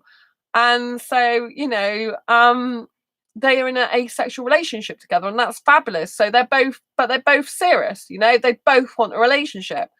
And then John, my asexual friend, he married his asexual partner, female partner, last year. So they are happily married as well, both asexual. So, it can happen, but you've really got to have two people who know exactly what they want, who want to make it work and put time, energy, and effort into it. Because any relationship's never going to go smoothly. If anyone goes into a relationship thinking, oh, it's going to be smooth sailing, it's just not when you are in an actual relationship. You're spending 365 days a year pretty much with each other. And you have got some different types of personalities sometimes than that. Like, it's very hard to always think everything is going to go according to plan, because there'll be like trials and tribulations for both of you. There might be family losses, or like income losses, or job losses, or triggers that happen with both people. And nothing's going to necessarily be be perfect, but that's where it's imperative you both get two people who are willing to work at it and who you can communicate with effectively. Like, for example, the guy that I met who's in my country, who I talk to, I don't feel that he's someone I could communicate with very easily. I feel like he's one of those people that I would always be trying to cling on to because he's not really that interested, which is the exact opposite of the type of person you want, which is why I've not messaged him. Unless he contacts me, I won't bother. I won't be seeing him again, but I might be seeing him at a business meeting because I knew him from a business thing, which is why I've still got him as a Facebook friend, because I think I will see him at other business meetups. So I don't just want to exactly cut him off completely. I mean, the guy's not a horrible person, which is not suitable. You know, he's still a really nice person. I'm sure of that in his own way. But obviously, I was a bit concerning when he said that if he got into a relationship with someone, he'd find it difficult to hold back on sex. Not just with an asexual person, but even if I was actually having sex, which, you know, and he needs to stop, he'd find it hard, you know, and that's a worrying thing. So, you know, I think it's really important that you understand in life that sometimes things do happen and you do need to take time out for yourself, and that it's okay to do that. It's not selfish. It's actually better for being around other people, seeing other people, and relationships with other people if sometimes you take time out for you and you just like revitalize, re-energize, and literally rejuvenate yourself, you know, and make sure that you are spending some quality time with yourself and you're listening to your own body. And when your own body's saying, I can't do this anymore, I need to have some fun, you go and have some fun, right? You know, often when you're more productive, you have more energy because whatever you're putting into motion generates more energy and makes you like happier. So obviously when you are feeling like your body's had enough, you're not going to be feeling as energetic, and that's perfectly normal. It's not something to really worry about. It's to worry about if you get into that state for too long, right? You want to be resting, regenerating, revitalizing yourself, recuperating, booting yourself back up again to actually a level where you're much more energized to go back, like Sam said, to be more productive again. So if you get into a cycle where you're constantly like having time out, but it's leading you to be less energetic overall and you can't get your energy back, that's not a good thing. You have to kind of break that cycle again, pattern interrupt, and go for a walk, go out dancing, go and do a hobby, sport, or anything like that. Taking out time for yourself will help you maintain your relationships, friends, etc. Yeah, exactly, Sam. I was trying to say that, but I think you said it better than I did. So yeah, taking time out for yourself will help to maintain your relationships with your friends, family, loved ones, because you'll be in a better place to actually think more logically about situations and feelings, and more logically is the word, really. You know, you'll be more how can I put it, more open-minded, less reactive. So sometimes when people say things to us, it's easy to react in the moment, and I've learned it's always better to say, hey, I'm having a reaction now, so the onus is on me, you know, not the other person, and I just need to take time out for me. Or it might be nothing to do with them, and it just might be stuff that's going on in your life, personal, business wise, or whatever. And you're like, hey, I'm having a hard time at the moment, I'm not feeling too great, I just need to take some time out to rest. And that can help maintain relationships with your friends and family and loved ones. It's a lot healthier, because only when you fill your own cup up and make yourself happy can you can then make other people happy. Only when you're full of energy yourself can you then give energy out to other people. If you're not filling your own cup, and like I said earlier, your battery's running on really low, you know, or you've got stones in your cogs and your wheels aren't turning around properly. Do you know what I mean? If you add like something else into those stones to stop them moving, you know, stop yourself moving even more, you're just going to be clogging up the whole system until eventually all the stones are going to squash and chip away and explode out everywhere, if you know what I mean. Because you imagine some cogs are turning and they're causing friction. The more stones you add, because the more problems you're adding, or the more stuff you're adding that you can cope with, the stones will be clogging up the cogs, the things that are trying to work together, and it'll be getting like wider, And then if you can imagine, say it's trying to grind against all these stones, they'll be flying everywhere, and a little bit of chips of stones will be flying everywhere, and they'll be flying at your loved ones and people that you really care about, and maybe scratching them a bit, because it may be hurting them a little bit. And you're not really seeing the true picture because you're full up of these little stones that are just getting in your way and irritating you. When really, if you'd have cleared all your stones out and you oiling your cogs, as it were, and you're making them run smoothly again, and your whole system's running much more smoothly, then you'll be able to have the system running completely again, and there'll be no stones being thrown anywhere, and life will be so much better, and you'll start to go faster and faster again and build momentum, and everything will be running smoothly again till you need to relax again. But yeah, it's good to have a service. So sometimes you just have to take yourself out and have a service as well, like once in a while. You know what I mean? When you service a car, so you go to service a car because it needs to go through a service. It needs to have TLC, doesn't it, on it? It needs to have checks and body work maybe need to be done. It needs to have some maybe repairs and stuff like that. So every time, once in a while, you have to take yourself off for a service and say, hey, I'm going out with this. Your service might just be self-dating. Do you know what I mean? It might be oh, my general enthusiasm for life's gone down a bit. Why is that? Because I'm just working all the time and I'm not spending any fun time with myself. I'm not reconnecting with my soul and being. I'm not actually taking any time out for me. I've made no effort with myself. What's going on? So you need to do a bit of self-service every so often. By self-service, I mean literally keep yourself going, buff yourself up, make sure you're being well oiled in your own life, as it were. And then that will mean that you've got better relationships, happier, healthier ones with other people. So the more you look after yourself, the more you put yourself first, the more you're happier in yourself, healthier, you become healthier in yourself.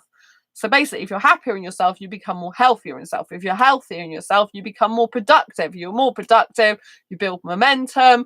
And if you build momentum, you get into flow. And when you get into a flow state, everything's awesome, everything's good, everything's going great. And you can get a lot more work done. Everything's going wonderful, and you're achieving more in your life, and you're making more and more progress. And that means you're being happier, and then you're getting more energy and more excited. And it has a choo train effect till you're feeling sky high. Woohoo! Do you see how this works? So it all starts with you taking time out for yourself, loving yourself enough to realize that, hey, you need to fill your own cup up and to get rid of your stones that are putting that are putting obstacles in your way of progressing. And you need to just relax and take time out for you and build your own strength, healthiness back up, so you're going to start loving life again. Sam, woohoo! Give me a high five, buddy.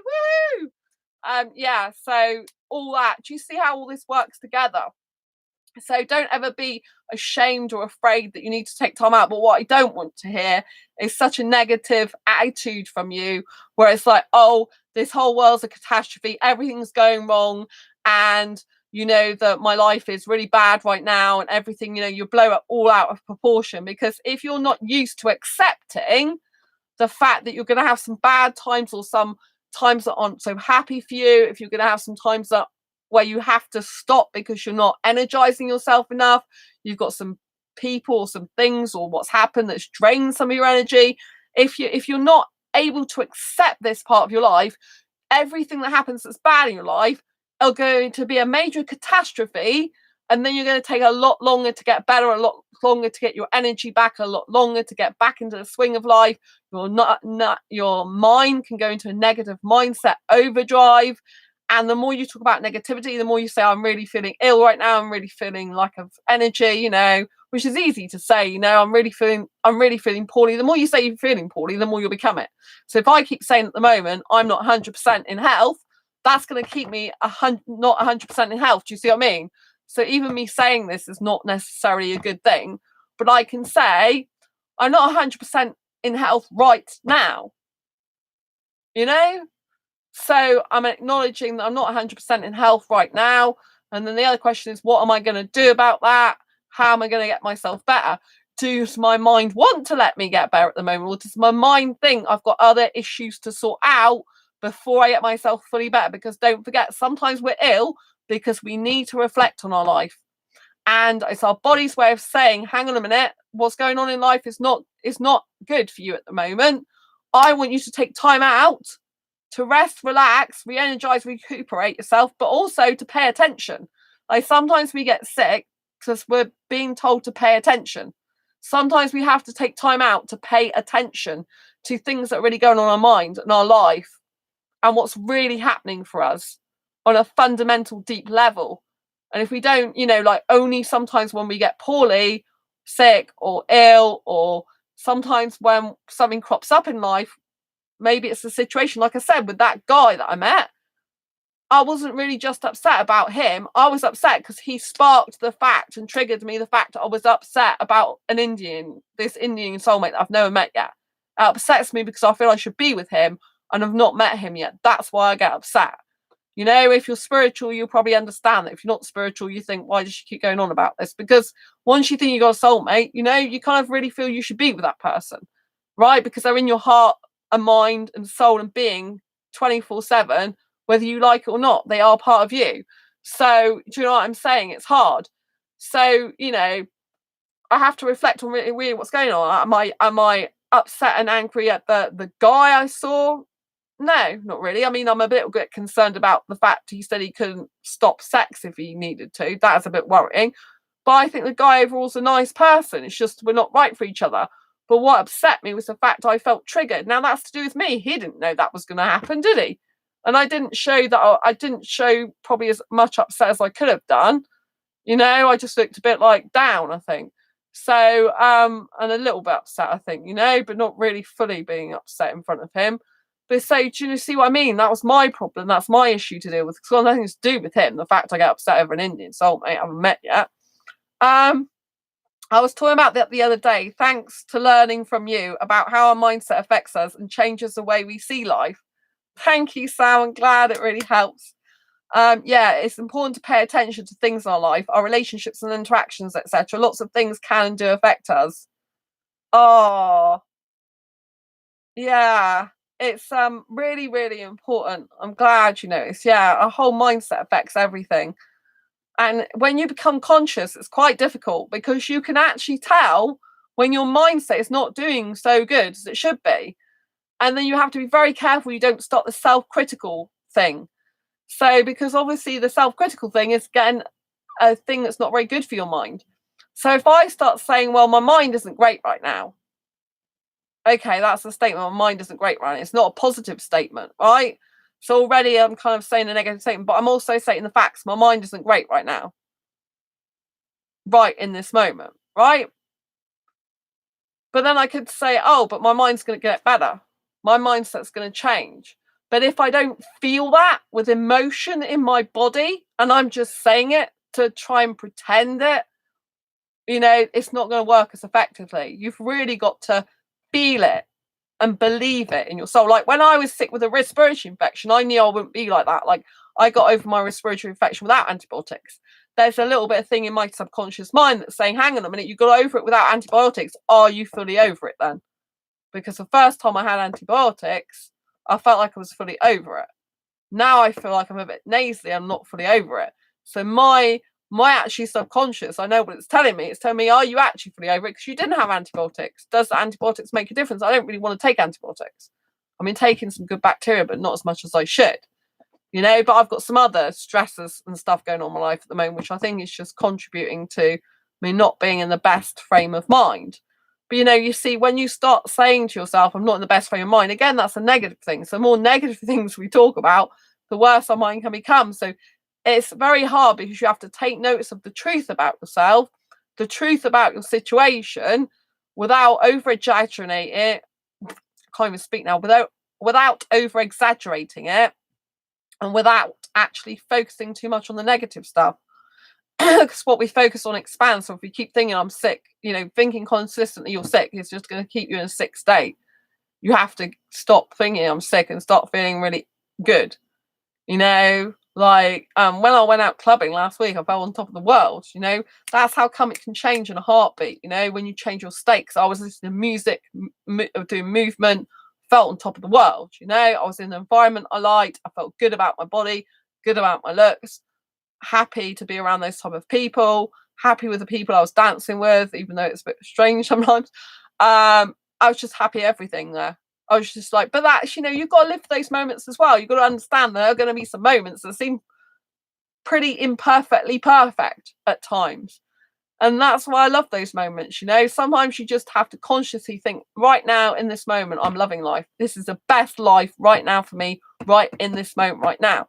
Because sometimes, life is, like I said, full of ups and downs, black and whites. Nothing's going to be perfect. But sometimes I think you can have imperfect, perfect moments. Like that was an imperfect, perfect moment for me.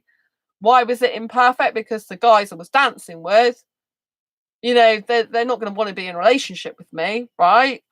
The last guy I was dancing with, for 5 minutes invited me, well, didn't even invite me, tried to invite himself to my place to sleep in my bed. Do you know what I mean? So yeah, that wasn't perfect, was it? That was far from perfect. But he was a cute guy, probably about 19 years old, loved holding his hand. It's nice to, it's kind of nice that he's so attracted to me, even though obviously it's clearly sexual.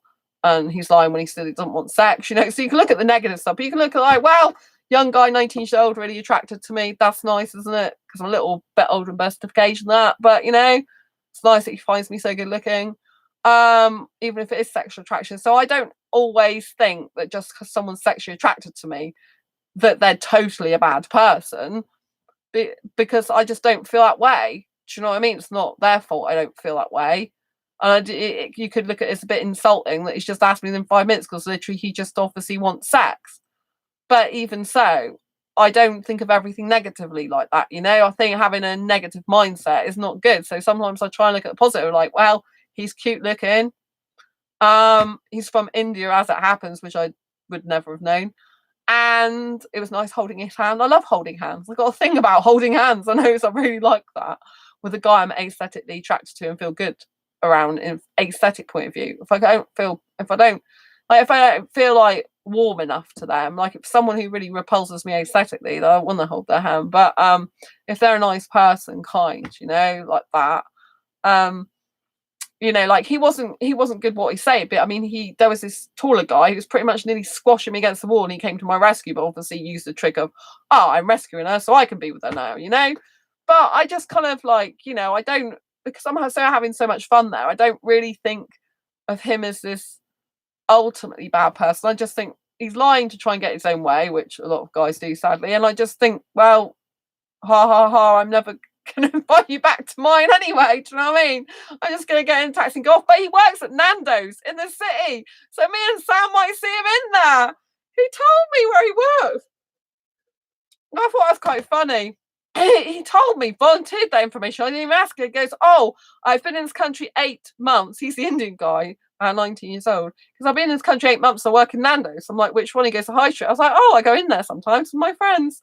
I thought that's really funny. I'll probably see him now. We're going, Sam, that's who it is. I thought it would be hilarious. I find that funny. I know some people wouldn't, but I just find it hilarious. It actually makes me feel really, really, really quite happy. I think it's funny. Just imagine I see him. I just think it's funny. Because he's quite cute. He is cute. And I usually get really attracted to the guys in Nando's. That's our lunch place, huh? I know, that's what I thought. I thought we might end up seeing him there. I can point him out. Can you just imagine him handing me my plate of Nando's? I'll be going, hi. You can't come to my home, but I can still tease you in work. How naughty am I? Oh man, I'm feeling good now. I need some water. See, I'm always feeling good about young foreign guys. Have you noticed? I perk up. Have you noticed the energy in me? See, it's obvious I'm meant to be with a younger foreign guy eventually, but I think I'm pouring water here. I think I'm just having too much fun with Indian guys and younger foreign guys in general. But there was the 2 guys I saw last time. The other 2 guys, they weren't even foreign. I don't think they're British, and they were still really, nice. Actually, the older one was nicer in terms of he wasn't sexual. He had a lovely smile. Well, he had a tattoo. I'm not really keen on tattoos, but he had a tattoo. He's a really nice person. Really nice person. I wouldn't mind dancing with him again. He was the one that was out of breath, though. I don't know if you watched that video, Sal. He was out of breath and he was going, like this. And I'm like, are you okay? You're out of breath. And I just love it. As you can tell, really, I should be out dancing because I just love it. Because I'm just coming. Can you see the difference? Can you see a difference in vibration, energy when I shift my state from like has been before to like when I go out dancing? Like when I'm talking about it, I'm just coming alive so much. Can you see? Like I would usually be out now because obviously it's Wednesday. I usually be out till Wednesday to 2 a.m. But I've only go out once a month usually at the moment. But I think I should be going out more because just imagine if I went out every week, once a week, I'd be rooster boosted. I'd be like, woo, pumping, pumping. I think it'd probably be really good for me to be out once a week. But then obviously on the Wednesday, I kind of don't do much because half the day I'm spending like chilling. It's so funny. And I don't want to catch too many colds because it is possible I could be catching cold just for the pure simple fact that I'm going out there and it's like really, really like cold and I'm wearing not much and sweating lots and stuff. So but you know, like that's what you have to do. Like if you're in not such a good state, you do have to do something usually to change your state.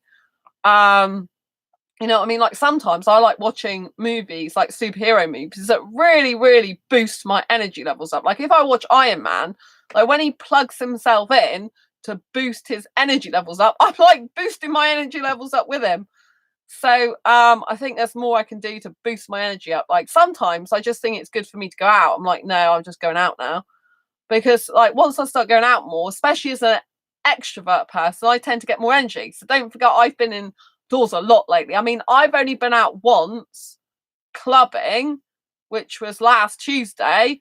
And that was since the 28th of January. That was the last time I went out before then. I haven't been to the cinema in that time. I was only out clubbing. Obviously, I've been out to get food, but that's a bit different. I've been to see my parents once, but you know what I mean? Like I hadn't been out. So I'm not really going out very much. Like as an extrovert, that's kind of can be quite difficult. You know what I mean? Oh, obviously I saw Andy as well. Yeah, I did see Andy. So I have been out a little bit, but when I haven't been out, haven't been to the cinema for ages, like weeks. I can't even remember the last film I saw. So that's kind of weird. So yeah, I think it's very important that when you're taking time out for yourself that you note down things that make you energized and you note down things that drain your energy as well so that you can make sure that you do more of the stuff that makes you energized and get your strength back. But sometimes you just need to chill out and rest and sleep more and like not do much because sometimes that's the best way of like re-energizing and revitalizing your body because it needs like rest. You know, sometimes your body just needs like, oh, I need a rest. Do you know what? If you're working a lot for an employer, for example, and you're working and you're working and working and working, if you ever found that when you have a holiday, you just get ill, that's because your body's letting out all the kind of like pain and like stress and disease. It's all coming out at once because it's got like, you're making sure your mind again is overtaken. It's on autopilot. It's like, I can't be sick. I can't be sick. I can't be sick because I've got to pay the bills. I need to work. I need to work. I need to work. But all your pain and your anguish and your anxiety and your fear and things that are going on in your life that stress you out all builds up in your body and in your mind.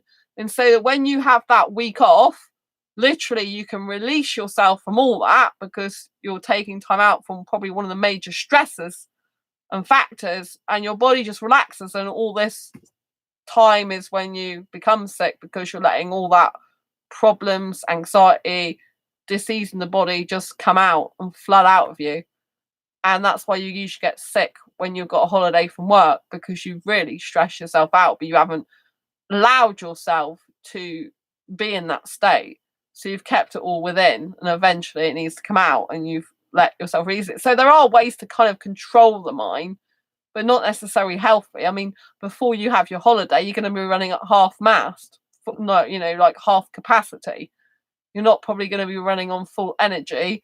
So you're going to be maybe not doing such a good work. You're going to come home and be more tired, go to bed early. You're not going to be up for seeing family and friends like you usually are, because you're like running on half energy and it's only when you have that like week off that you're able to release all your negative energy, your pain, upset, anxiety, and like that's why it all comes out. And then your week off is not really your week off because it's not been a holiday because it's been like being ill. So this is how it comes out, like everything like stress comes out in the body eventually. And you can't, unless you live a completely stress-free life where everything goes right usually all the time or most of the time, you can't really get away from that. It'll come back. I mean, whether it's like sickness in the body or whether it's mental health problems, a lot of mental health problems, as we know, are brought on by stressors and stuff. So even if we're like, maybe we don't physically get the flu, but we're getting other like mental stresses and strains and blocks and problems, it's affecting our mental health because we just can't cope. So if it doesn't come out in our body as in flu type symptoms or infection, like respiratory infection that I get, it can manifest itself in the mind and in the the mental capacity. It can block up there and cause your head to nearly explode. So one way or the other, it kind of goes somewhere. It has to go somewhere. It's kind of negative energy, poorly energy, dis-ease in the body, which is why people get disease, because there's dis-ease in the body. So that's, it goes somewhere. So feel free to take time out for you, and do take time out for you to rest, recuperate, revitalize yourself, re-energize yourself, and know that it's not selfish. There's huge benefits, which obviously is getting yourself better. If you're not better and you're sick all the time, you can't help anyone anyway. I know people that just keep going and going, and they get more and more on their plate until eventually they just can't cope and get severely ill. I'm not saying I've not been guilty of that myself. So it can happen with all of us, because we all kind of want to do a lot of stuff at once usually, and we want to do our best, and we take more and more on board thinking we can do this, and we can often do it, but what are the consequences afterwards? So just know that it's okay to take time out for you. It's okay to have a little holiday from yourself life, from your normal life sometimes. It's okay to have a little bit of respite. It's okay to just pamper yourself. Buy yourself gifts or tickets to go somewhere, or, take time out for you, do your favorite hobbies, interests. Sometimes I just love a hot shower. I like spending like 40 minutes having a hot shower or more, and just like relaxing with all my muscles being like, like having hot water on them, just chilling out, watching movies, so whatever thing makes you really relaxed and kind of de-stress. And I'm going to go back to some affirmations, because I used to listen to two types of affirmations all the time: a wealth affirmation, making money affirmation, and also a positive self-talk affirmation, which is not written by me, it's done by some other people, and I used to listen to them like daily. But I stopped doing it. It's very interesting, because when I was listening to wealth and money affirmation constantly, I was actually making quite a bit of money. Because you have to reprogram the mind to be good for money, not just be able to like take action. You need to get the mindset right as well. And it's like, like as soon as I start listening to that, usually it just switches everything back on again. It's really strange, but it does work. So I'm going to go back to doing that, to doing the wealth money affirmations, and to do the mindset thing as well, because you have to kind of reprogram your mind.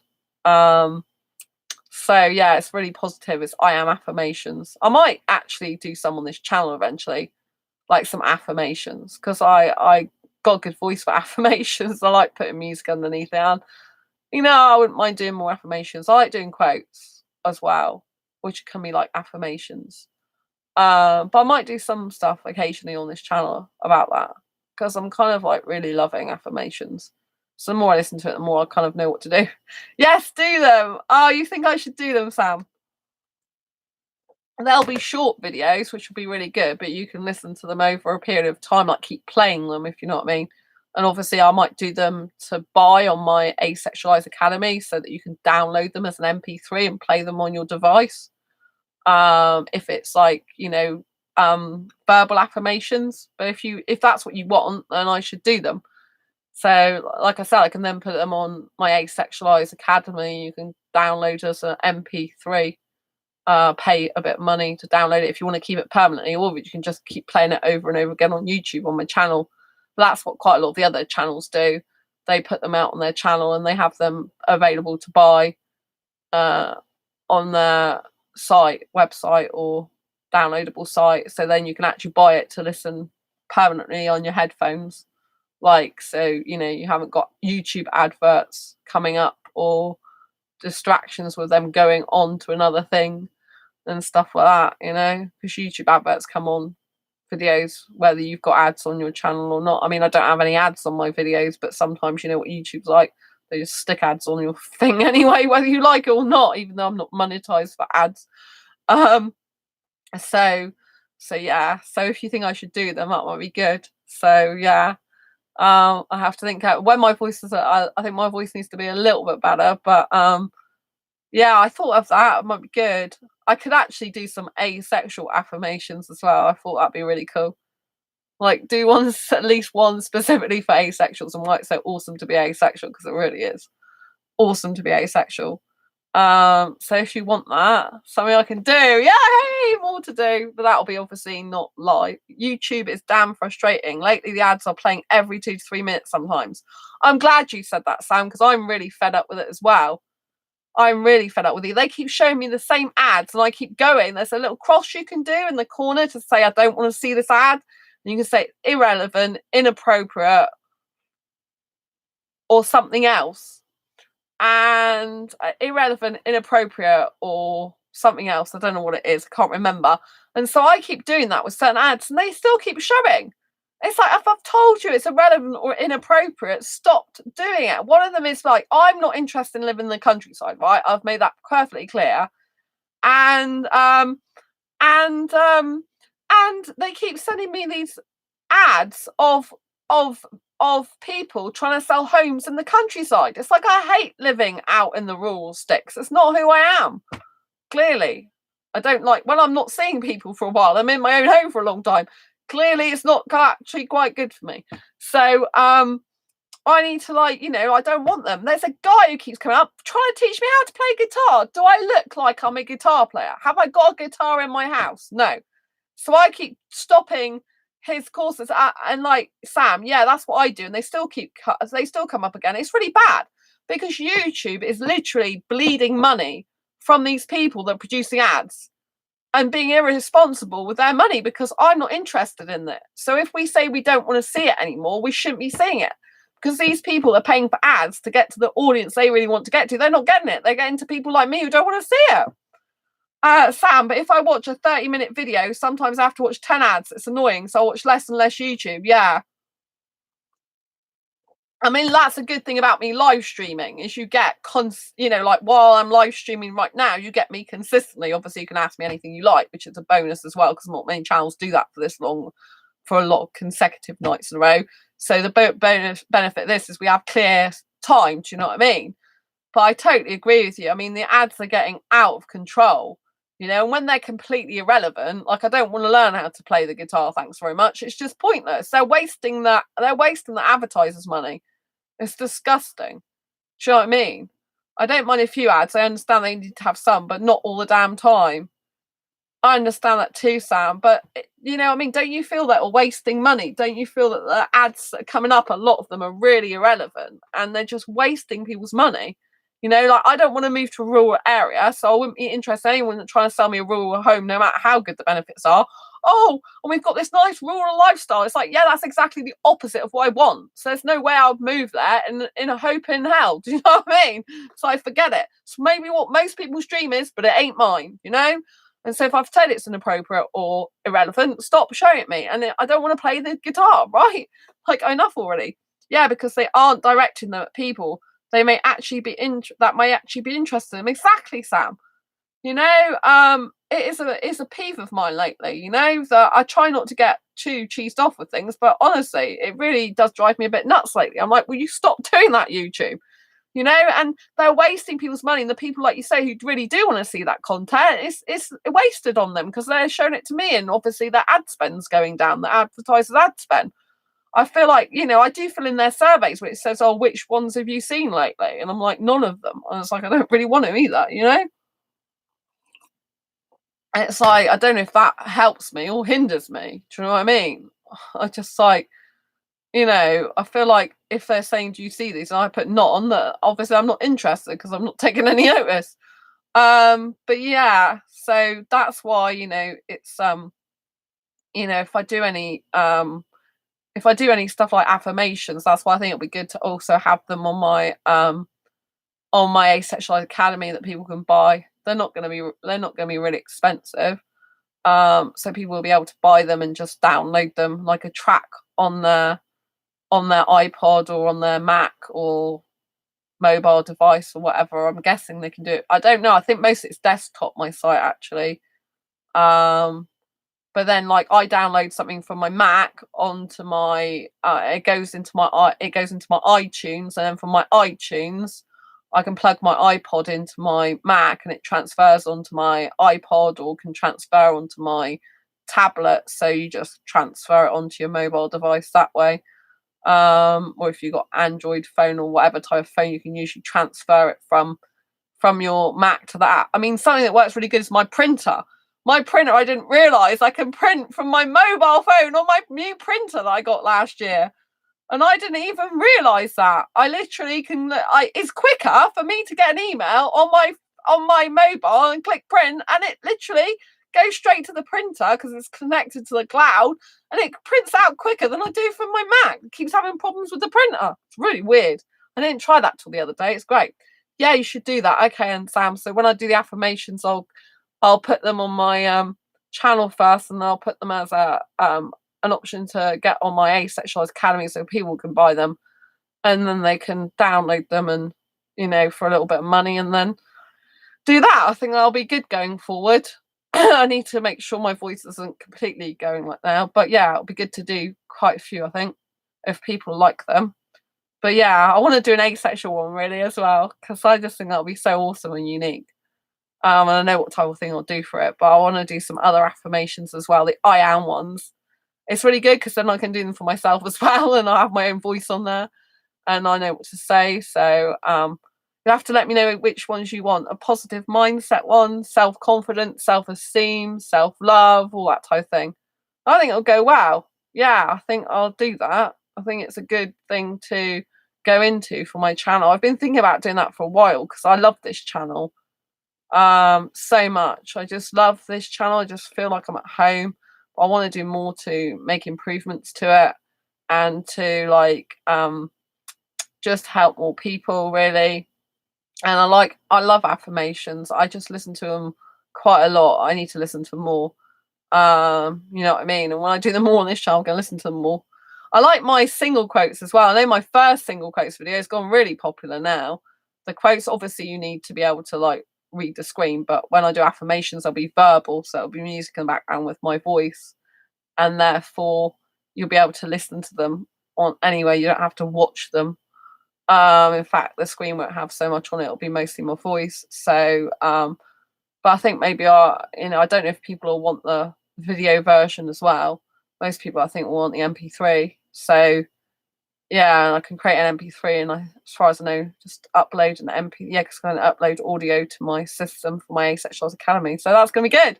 Woohoo! We found out some more stuff I can do. Yeah, that's going to be awesome. Yes, I'll have to do that now. I'm quite excited. I'm feeling good. Sorry,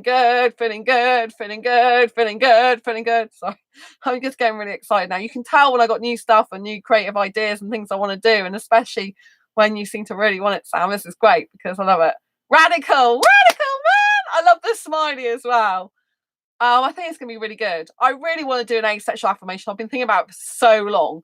Like, wouldn't that be that would be really radical, because I don't think it's ever been done before. So I have to get on and do that. When I've had like a bit of time out, I'm gonna do that. I think it's just be good. I've just added something else onto my list of things to do now, but never mind. It's something I really want to do. And I've already got music because I bought last year I bought a special subscription to a place that I can get loads of tracks from, download copyright free. So I'm going to use some of them. I think I bought it in advance because I knew I'm going to be doing affirmations anyway, because I've got another channel called Inspiration Inspired, which I haven't started doing much on yet, which I was going to put affirmations on there. But maybe probably the new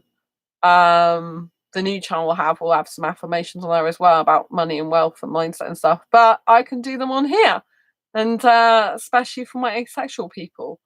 yes, and if they go well on here, then I'll know they'll probably go well on the other one. But obviously, I do want to do, like I said, at least one specific asexual one. I think it's going to be awesome. So I don't know how many asexuals are into affirmations, but they work well for my fibre book really as well, don't they? So I think it'll be really good. So yeah, I'm excited about that now. It's something else I can add to my list of things to do and products for asexuals. It'd be really, really good. I want to do some short courses in the future as well, but I've got quite a lot on my plate, as you know, at the moment. So including my Asexual Guide to Sex book, I've got to get finished. So and I've got to officially launch my Asexual Mia Mastery course soon. I haven't officially launched that yet because someone's been checking it through. So yeah, that's going to have to happen this month as well. So yeah, we've got a lot going on. Thank you, my best friend. I'm glad you're looking forward to the affirmations. I'll definitely do them. I've got to do them now, I've said. So yeah. I'm quite excited. The problem is with me, I come up with all these ideas and I don't have enough time to do them in, because as soon as I finish one idea, it's like, oh, I've got another one now. I'm not short of ideas. I'm just short on time or time management. And when you need that problem, when you do need to take time out for yourself, obviously that does take time to take time out for yourself. So you kind of have to know that you're gonna be out of time for a little bit, like when you could be doing other stuff. But I think it's important to have a bit of time out to get a bit better. You can hear my voice is starting to go now. So yeah, I'm gonna do them, Sam. No worries. And definitely you need to make more or acquire the time dilation device. No worries, and definitely you need me. Oh, I need you. Sorry, no worries, and definitely you need me to make or acquire the time dilation device. Come on, yes, time dilation device sounds awesome. I can be your product tester. Beam me up, Scotty. Yeah, it sounds really good. Really, really good. I love the smiley faces because they're really huge. I know that YouTube have got a new sticker set, haven't they? Where you can do lots of different stickers. Or so it said in the studio. That's why I love the big, because the smileys aren't small, they're huge. They're really good. I love them. They're so cute as well. I love smileys. I'm a smiley person in general. So yeah, I'm feeling really excited about that. So I'm gonna do affirmations now. Oh man, I know you'll like them, Sam, because obviously I'm doing sounds so like, oh yeah, Sandra, your head's getting a bit bigger. I don't mean it like that. It's because like I know that you love buying my books, Sam. That's why I know that you love buying my affirmations, because my affirmations go with my fibro book, don't they? Really, to be honest, I did think that while I was creating it. I'm like, well, why don't I actually do some affirmations that go with the book? Because it's kind of like really needed. Because it's one thing to like have it a book, but it's another thing to actually do it. Yeah. So I think it'll be really, really good. Really, really good. Really, really good. That's another thing I need to do now. Oh my gosh, what am I doing? But no, don't forget, I'm freeing up more time. The less time I do dating and relationships, actively pursue dating and relationships, I'm still on the dating relationship scene, just not actively pursuing it, more time for other things. And the more videos I can do talking about different topics, because I'm doing different topics now somewhat as well, as you've probably noticed. But I still know dating and relationships is quite prominent in the asexual community, and they do still need my help with it. So I'll probably do some more of them. But it's nice to talk about different things. Self-development, personal growth is really important, especially in dating relationships anyway, because that's another thing. If you don't take time out for yourself to grow yourself, develop yourself, become the better version of yourself, then you'll stay stagnant in life and you won't progress, and that won't be good for friendships and future relationships going forward. You need to always be trying to improve yourself, grow yourself, develop yourself, so that you become a better version of yourself, or a person to be in a relationship with. You become a stronger person, a more confident person, more knowing what you want person. Same with friends, friendships that are good require like people to know what they are in the friendship, to know the person's stable as a friend, to know the person's really got your back, to know the person really cares. So the more you prove yourself, the more better friend you become as well. Like people are going to cock up and make mistakes. It's natural, but if you take action and do something about it to improve yourself and become a better version of you can be, and constantly doing that, then it's all good, isn't it? Do you know what I'm saying? So yeah, it's going to be good. Oh, affirmations, affirmations, affirmations. This is what I mean by I'm quite Americanized. I've got the same energy as they have. Even though I'm not feeling as energetic as I have, like you can tell I've still got energy, baby. Energy, energy, energy. Doing this channel gives me energy, actually. If you noticed, it's like I start talking about, I take time out, and then I'm like, yay, pumping, pumping, pumping, pumping. Anyway, I think I better go because my throat's getting a bit sore. That's why I'm focusing on self-development, spiritual growth. Yes, Sam. That's why you tune in a lot to this channel, don't you? Because I do talk a lot about self-development and spiritual growth as well. People don't necessarily all recognize that, but you know, there's a lot of stuff on this channel that's self-development, personal growth and stuff, which is different to many other asexual channels, you know. Really different to a lot of other asexual channels. And I do talk a lot about spirituality because I talk a lot about reincarnation, about intuition, about, you know, like journey of discovery of yourself, but basically consciousness. Like being consciously aware of yourself is to do with being spiritual. It's like recognizing your own spirit and your own soul. Nourishing your inner child is really to do with spiritual growth as well. And that might sound weird, but your inner child is part of your spirit and your soul. So the more you nurture it, the more you nourish it, the more happy you become usually, and the more you can look after yourself. It's really important. Really important. It's not selfish to look after yourself. It's really important. It's a necessity for being a happier, healthy, energetic person. Obviously, with me, I get more energy, don't I, when I'm speaking to people, and because I'm an extrovert. You know what I mean? I light up when I'm speaking to people most of the time. It's like, yay, come on. So, but I'm really happy that you said that affirmations are good, because I've been thinking about it a long time. I haven't actually spoke about it on this channel before, I don't think. So that is good. I know something else that you want, so I can do. This is really, really, really, really good.